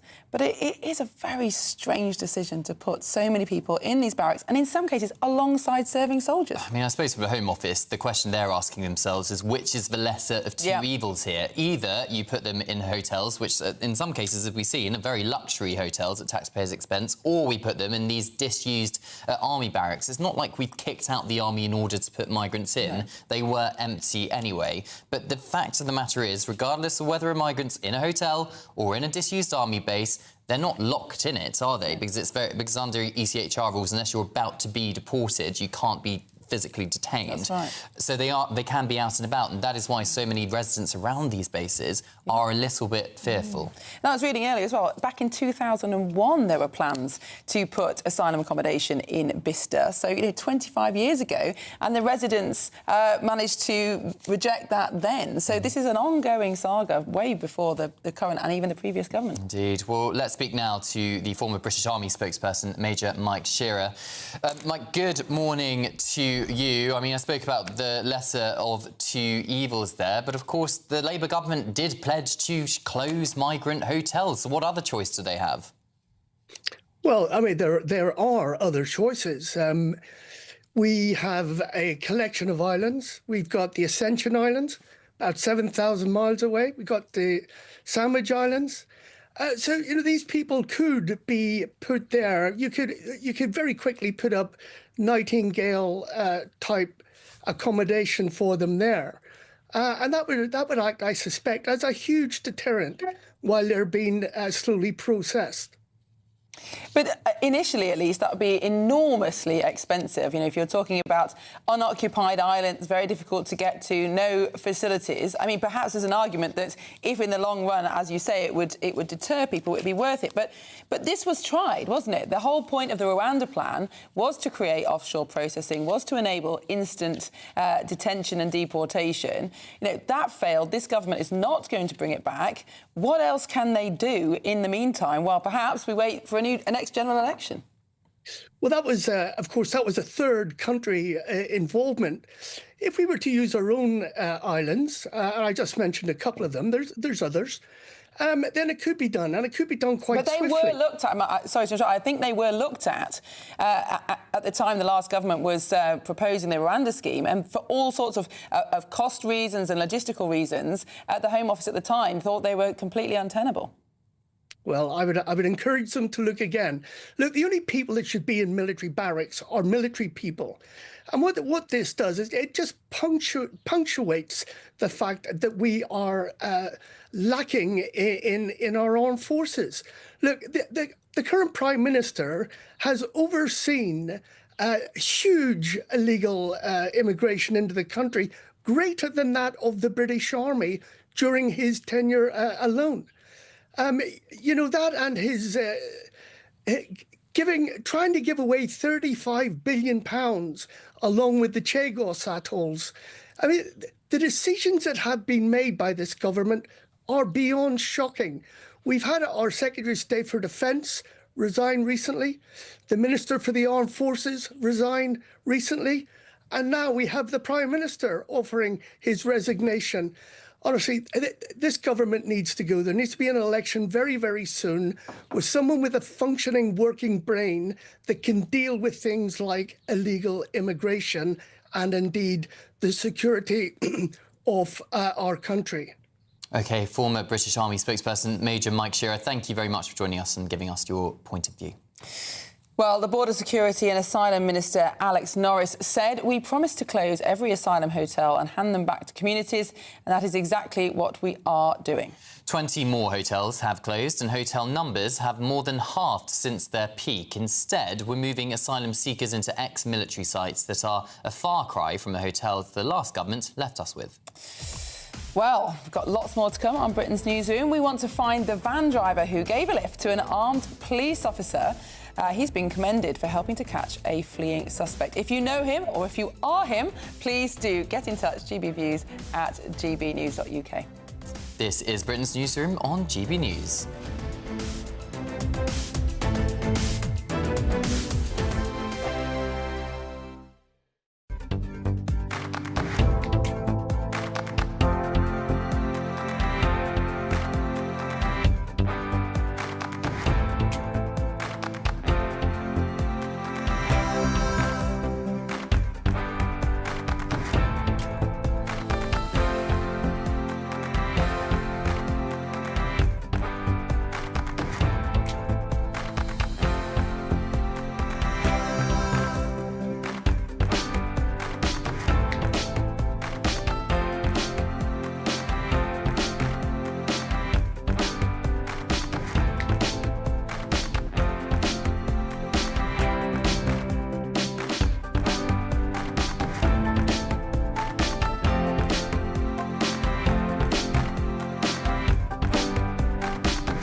From the school run to the home run, watch a new show for all of Britain. So he can say whatever he wants. A straight talking show where all voices are heard. And, you know, when are we going to stop talking about smashing the gangs and actually do it? With the stories that matter from every part of our country. There's a bit of a crash landing there for your Chancellor. Bold, fearless and standing up for you. That's me, Martin Daubney, 3 p.m. till 6 p.m, weekdays, here only on GB News. The People's Channel, Britain's news channel. Exciting news. Every Friday, my Patrick Christie's Tonight Show is going to have a twist to it. We're welcoming some special guests. You. That's right, on Fridays I'm going to be doing my show in front of a live studio audience because this show is about you and what you have to say. It's going to be the same big debates, same big topics, same big opinions, but every Friday night at 9 p.m. you are invited to come on down to Patrick Christie's Tonight to be a part of the action. Only on GB News, the People's Channel, Britain's news channel. Welcome to Free Speech Nation with me, Josh Howard. This is the show where each week we see what's happening in the world of culture, current affairs and politics. First we'll say, welcome to the UK. And we're not afraid to use our free speech so that you can use yours. It's not controversial in the slightest to anyone who hasn't lost their mind. Free Speech Nation, Sunday nights at 7 p.m. Only on GB News, the People's Channel, Britain's news channel.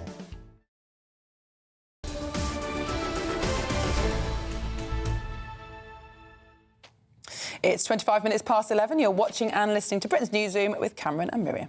We're joined now by Dr. Renee Hunterkamp and broadcast journalist and producer De Silva in the studio, but we have an amazing van driver, a heroic van driver from Margate in Kent, helping out some armed police. Take a look.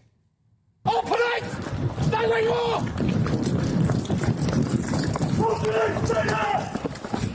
Get in back, get in back. Go, go, go, go. I'm going, I'm going. Go, go, go. Cheers, buddy. Follow that police officer. Don't crash. Stop there. Don't move. Put your hands on your head. It's all right. No worries. Cheers for your help. No problem.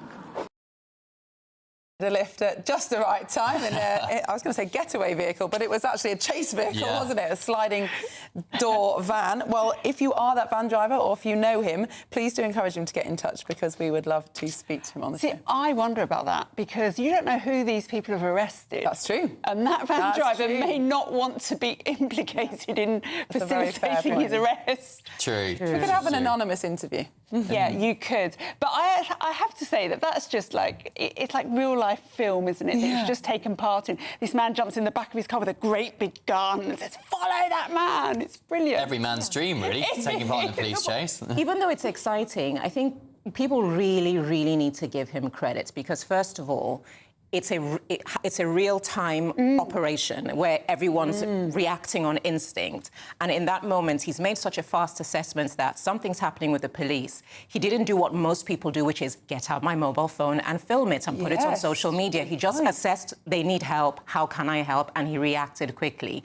That's the kind of instincts they train police officers to have. And for him to do that and step in, come what may be the outcome, let me help. That's what every citizen should be like. What about, sorry, go on. So what about the police officer, though, Renee? Because he also made a split-second decision that he was going to trust this man, and also that he wasn't. I mean, I don't know what kind of health and safety considerations the police have to have, but you know, potentially he's putting a member of the public in danger. If the member of the public got caught up in the ensuing firefight, even he is armed, would the police officer face recrimination? Well, I was just going to say, he'll probably be reported to Ipsos in the week, you know, for an investigation on putting a man at risk. Yeah. That's how ridiculous our world is now. But I think they should use this as a test case to kind of say there is such a breakdown of trust between people and the police. For this to happen so smoothly, yes, the outcome was great, it could have gone negatively, but even if it went negatively, that idea of collaboration between the people you trust to protect you is a good thing. So rather than picking holes at it, people should say that there is a way that police can collaborate with everyday people to make their job easy and to keep people safe, and that's what this represents. But also, the van driver offered his assistance, and he would have known the dangers. The man was being chased by armed officers, so presumably the suspect was incredibly dangerous and yet decided to put himself in danger for the sake of law and order. I bet you he plays computer games, Call of Duty. Guarantee it. Or maybe he's a former police officer himself or army Well, person. he's going to be dining out on this story for a long time. Good on him, because it was a very brilliant thing to do. Shall we move on? An interesting political story is developing. So Mike Tapp, he is Immigration Minister, and he has been writing in a national newspaper about some policy that was discussed apparently behind closed doors. But this is what a government source is telling us, that he was freelancing on the policy without the knowledge or agreement of the Home Secretary or her team. He took proposals that the Home Secretary was apparently working on and then briefed them as his own, and in doing so broke collective responsibility and breached the ministerial code. And apparently he is now threatening to leak sensitive documents. So the Home Secretary, possibly understandably, has asked the Prime Minister to sack him because Cabinet Secretaries do not appoint junior ministers under them. They are direct appointments of the Prime Minister. However, Judita, at the moment, Sir Keir Starmer has a vanishingly small amount of political capital or authority. He can't really sack Mike Tapp the moments before he walks out the door of number 10. Yeah, I mean, this is kind of a storm that the Keir Starmer is going to willingly hand over to the soon-to-be crowned King of Westminster. But then what Mike Tapp did, it's so ill thought out because I'm just curious, what was the net gain of doing that?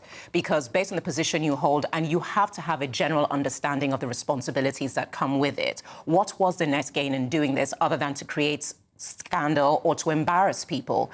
And if now that you've caused the embarrassment, what comes out of it? So he should be fired.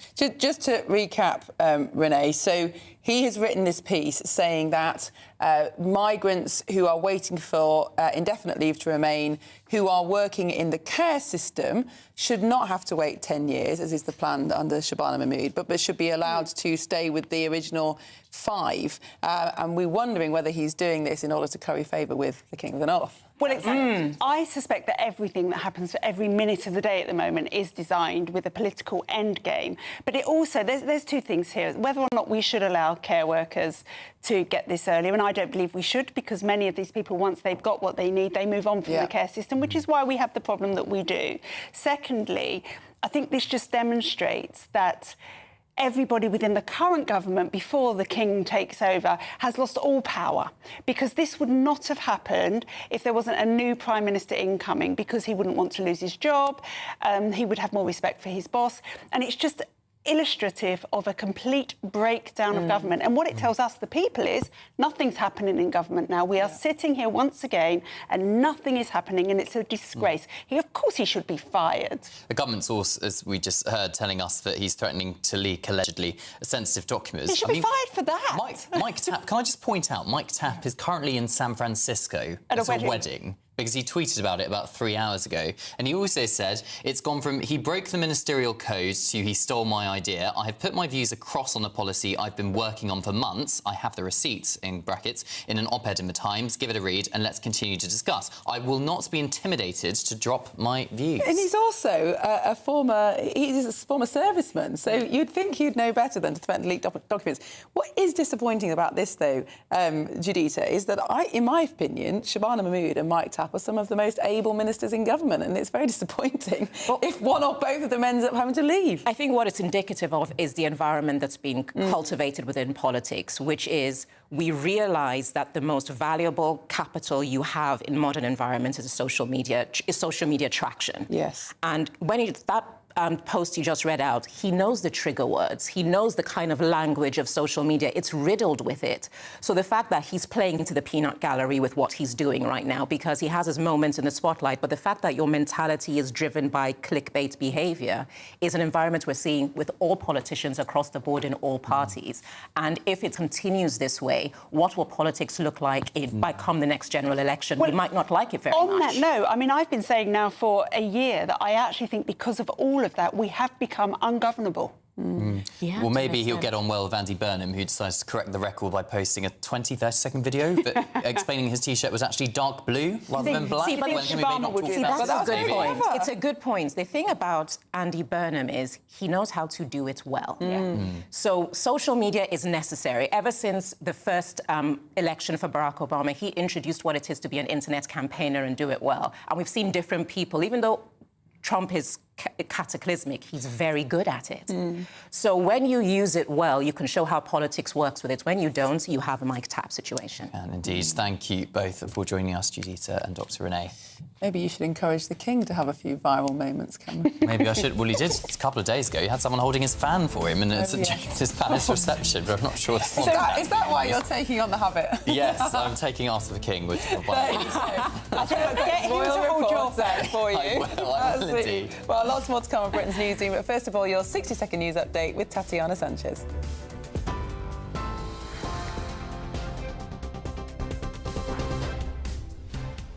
Thank you very much. The top stories. King Charles has disclosed that he paid £12.9 million in tax for the 2024-2025, becoming the first monarch to reveal their tax bill. The level of tax paid by the King puts him in the top 100 of UK taxpayers. Elsewhere, a wildfire has broken out in Derbyshire amid the heatwave. It's torn through large areas of moorland for 24 hours, forcing road closures and smoke warnings as fire crews battle to bring it under control. The Home Office is attempting to use more military sites to house thousands of asylum seekers as the government seeks to move people out of hotels. 3 Ministry of Defence sites in Oxfordshire, Suffolk and North Yorkshire could house around 3,750 if planning permission is granted. A boy aged 14 has been charged with murder following the discovery of a female body in South Wales. The girl hasn't been formally identified, but is believed by police to be that of Lily, who'd been reported missing. Those are the latest headlines for now. More at the top of the hour. Take the GB News family with you on any device. As long as you have an internet connection, tune into GB News anywhere on the planet or beyond.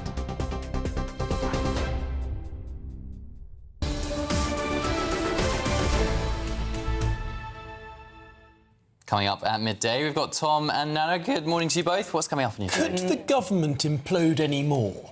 What's happened now? The Prime Minister announced his resignation on Monday, but now we've got this huge battle at the heart of the Home Office. Oh, yes. Where the Home Secretary is trying to sack the Immigration Minister. The Prime Minister is refusing. In the last couple of minutes, we've now heard that the Home Secretary will be withholding all official documents from her Immigration Minister, but he remains as her Immigration Minister. I mean, they've only got another 3 weeks until the new Prime Minister swans in. Yes. You'd think they could keep the show on the road a little bit. Perhaps they could focus on the small boats or something that's actually happening outside of their own little bubble in Westminster. I mean, I find it just deeply offensive to the British public that we have to watch yet another version of, what should we call it this time, EastEnders or whatever it is they're doing. We've got the do.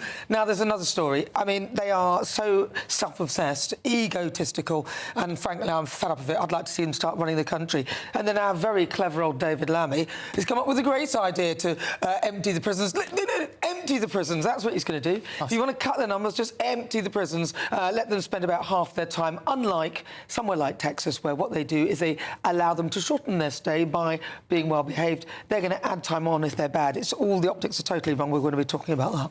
Lots to look forward to. Thank you both. See you in a short while. Well, that's coming up at midday, but coming up next on Britain's Newsroom, the Royal British Legion joins us to tell us why armed forces work is so important. And we'll be hearing from some truly inspirational veterans. This is Britain's Newsroom on GB News.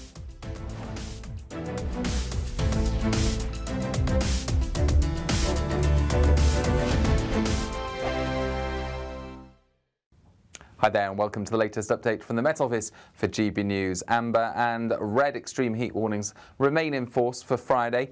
Some parts of the UK, most notably East Anglia in the southeast, will see the hottest day of the week, with humidity also an important factor to consider. Further west, it's still hot, but not as hot as it has been the last couple of days. And we've seen some thundery rain move through overnight. Those thunderstorms now clearing into the North Sea. There's still some outbreaks of heavy rain across parts of central and northern Scotland, Northern Ireland, perhaps some lightning and hail later. And these thunderstorms could develop across the north of England, southern Scotland, with some dramatic lightning and hail accompanying them. Further south, very hot indeed across many parts of England and Wales. Wales in the southwest, a little bit fresher compared with Thursday, but it's hottest for East Anglia in the southeast, where some serious impacts could result from this day-by-day accumulation of the very hot and humid weather. Across Scotland, outbreaks of heavy rain, some lightning and some hail expected through the evening and overnight. And we're going to see a lot of sunshine continuing across many parts of England and Wales, but some cloud pushing into West Wales as well as the southwest of England, leading on to something a little bit cooler overnight, but still very warm for a June night. And then we've got these thunderstorms to watch out for, moving up from northern France, potentially affecting the southeast of England. Further heavy rain at times for Scotland and Northern Ireland, although some gaps in between the rain. And it's a very warm night to come, with temperatures up at 20 or 21 Celsius. Now, we'll see a lot more cloud across the north and west as we begin Saturday. Best of the sunshine towards East Anglia and the southeast. It's another very warm day, with temperatures here reaching 32 or 33 Celsius. That could spark some lively thunderstorms later on. Bye-bye. 5 hosts, 5 opinions, 5 fearless debates, 5 unfiltered takes on the day's news. 5 reasons not to be anywhere else on Saturday night. This is the Saturday 5. You got me good there. Britain's biggest Saturday night TV show. It's not a bad brand. Yeah. Uncensored. Very, very racy tonight. On the unpredictable. What did she say? Can you translate it for us? And always entertaining. And how can a country go from being led by William Wallace Saturday nights from 6 p.m. only on GB News, the People's Channel. Britain's news channel. You're going to want to stay tuned, trust me. As soon as it hits 11 and the headlines come in, The Late Edition brings you the breaking news from all the front pages. because the news is going to happen. So get a head start today. Patrick Christie's tonight, late edition. Alex Armstrong tonight, Late Edition. From 11 o'clock every night. Only on GB News, the People's Channel, Britain's news channel.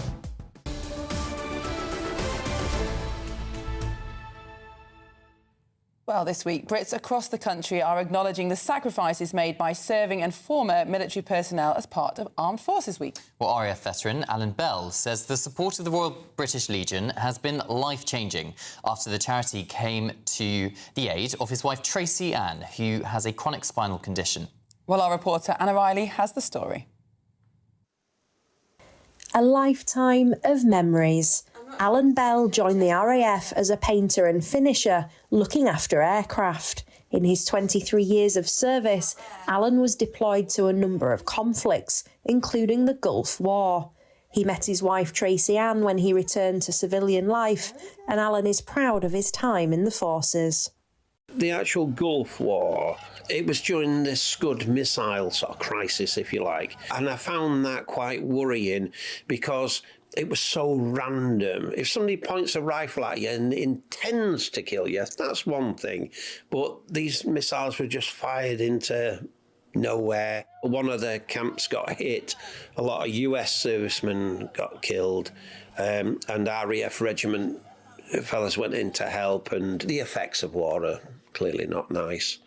But if it was done for the right reasons, it had to be done. The Royal British Legion support veterans like Alan and their families. There is a lot of veterans struggling, and pride is a bit of a thing. You know, they're not going to come forward and ask. You know, the RBL is going out there kind of looking for these people. Armed Forces Day is held across the UK to support current and former military personnel. Alan and Tracy Ann always attend the annual event in Cleethorpes to honour those who protect the nation.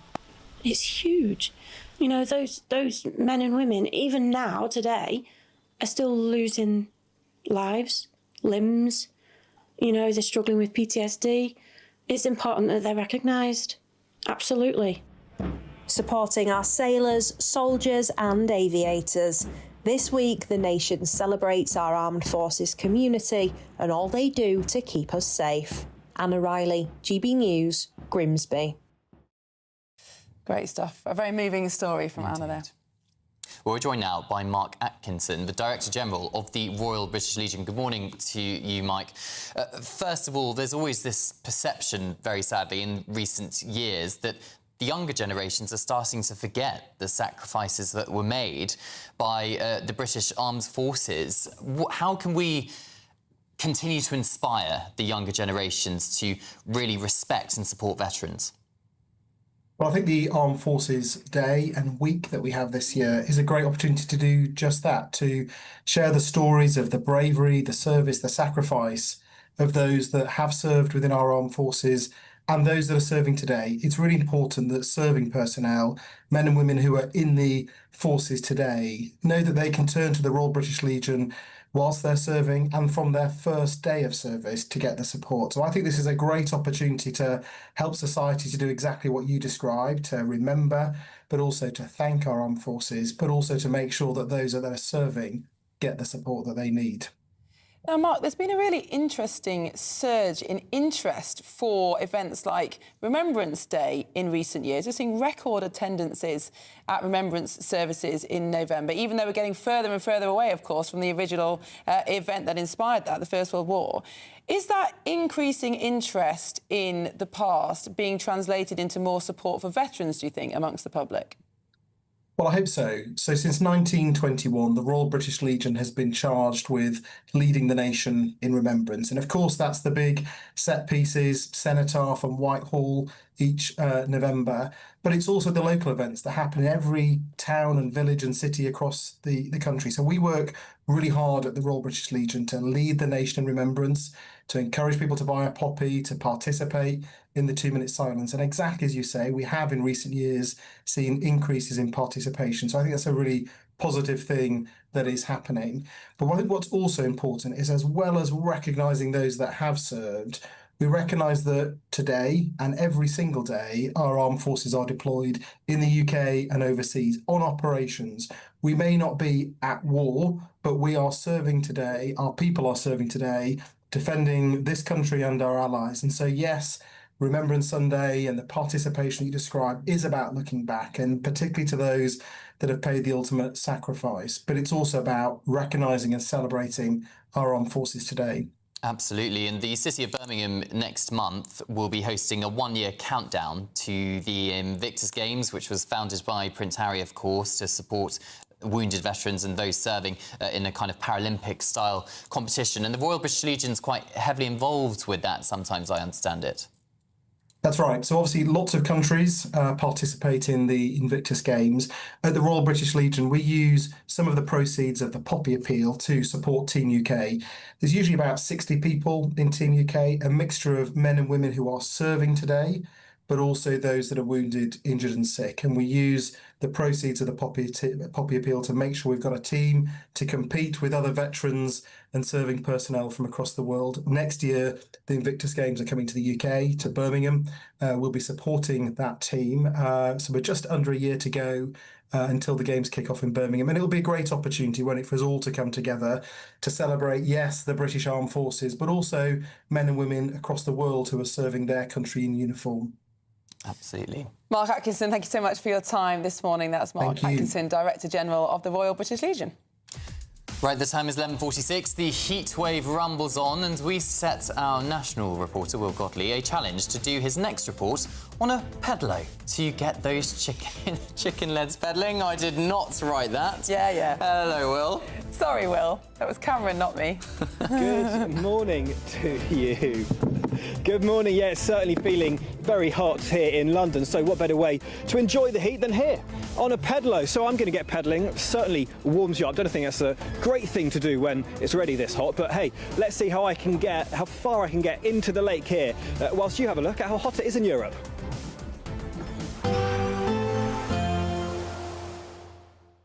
You're looking happy. Well, the forecast looks good. So you've sorted the travel insurance then? All Clear Travel Insurance sponsors GB News Travel Destinations Forecast.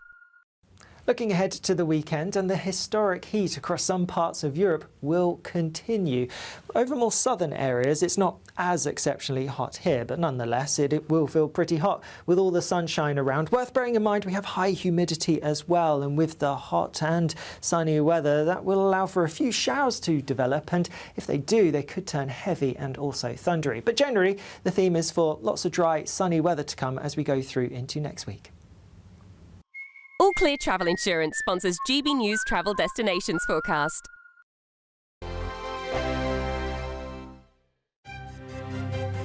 GB News Breakfast, every day from 6 a.m. And it's Father's Day. I don't know if my dad's up yet. If you are, happy Father's Day. He's already texted. Is he? He's tuning in. Mr. Reaper, good morning to you. Sunday, well, speaking of Sunday lunches, he'll be having a roast pork joint later, courtesy of myself. Good. Cards and gifts are a big part of the day, of course, but it's also important to remember that there is more to it than that. Yeah, because it's not just about one day, is it? Actually, it's like, what do dads do? And healthy fathers, a healthy sort of father-son, father-daughter relationship builds strong families, builds strong communities and helps build a strong country, actually. Well, that is why mentoring the next generation matters more than ever. So take a little extra time today, make sure you do, to appreciate not just the fathers or the grandfathers or the uncles out there, but any strong father figure that you may have. GB News, the People's Channel. GB News Breakfast, every day from 6 a.m. Welcome back to Breakfast, 25 minutes past 6. And breaking news this morning, the TV presenter Jeremy Clarkson has revealed that he's been diagnosed with aggressive prostate cancer in an emotional video. In the scenes, he's telling his co-stars Caleb Cooper and Charlie Ireland, his land agent and his farm manager, and they're both devastated, as you can imagine. You know, it's a huge bombshell to drop on them. He's only 66. He's made no secrets that he's maybe not lived the healthiest lifestyle. After the heart problems, he bemoans having to eat Greek yogurt and kale and whatnot. But following this, I think he's going to have a complete lifestyle overhaul even further, and just fingers crossed the treatment proves effective. GB News, the People's Channel. Good afternoon, Britain. Weekdays from midday. Hello there, Emily and Tom. Yes, some breaking news in the last few moments from Kensington Palace regarding our future king, Prince George of Wales, the oldest son of the Prince and Princess of Wales. The short statement from Kensington Palace reads, Kensington Palace can confirm that Prince George will attend Eton College in September. That news just coming in from the royal household in the last few moments. This clearly is, well, perhaps not surprising news for those in royal circles. Eton College, the most prestigious school, arguably in the country, educating 20 prime ministers, and of course Prince George's own father and uncle, Prince William and Prince Harry, as well as 2 Dukes of Gloucester, the Duke of Kent and Prince Michael of Kent as well. So that confirmation just coming in from Kensington Palace. £63,000 a year it costs to send a child to Eton College. GB News, the People's Channel.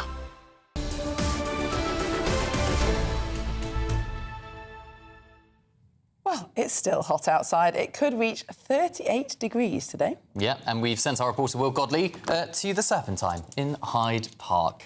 Will, how's the weather? How's Pedlo?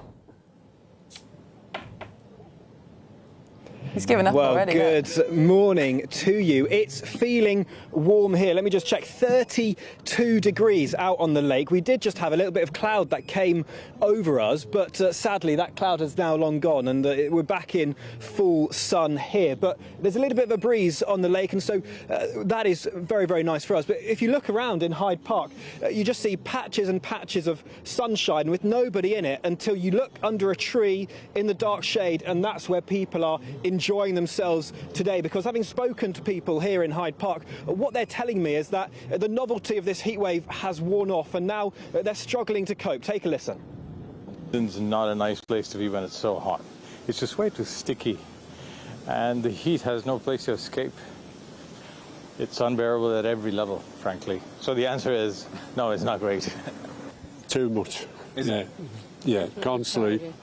Yeah, it's just overpowering. Too much. Well, we're not used to it, are we? That's the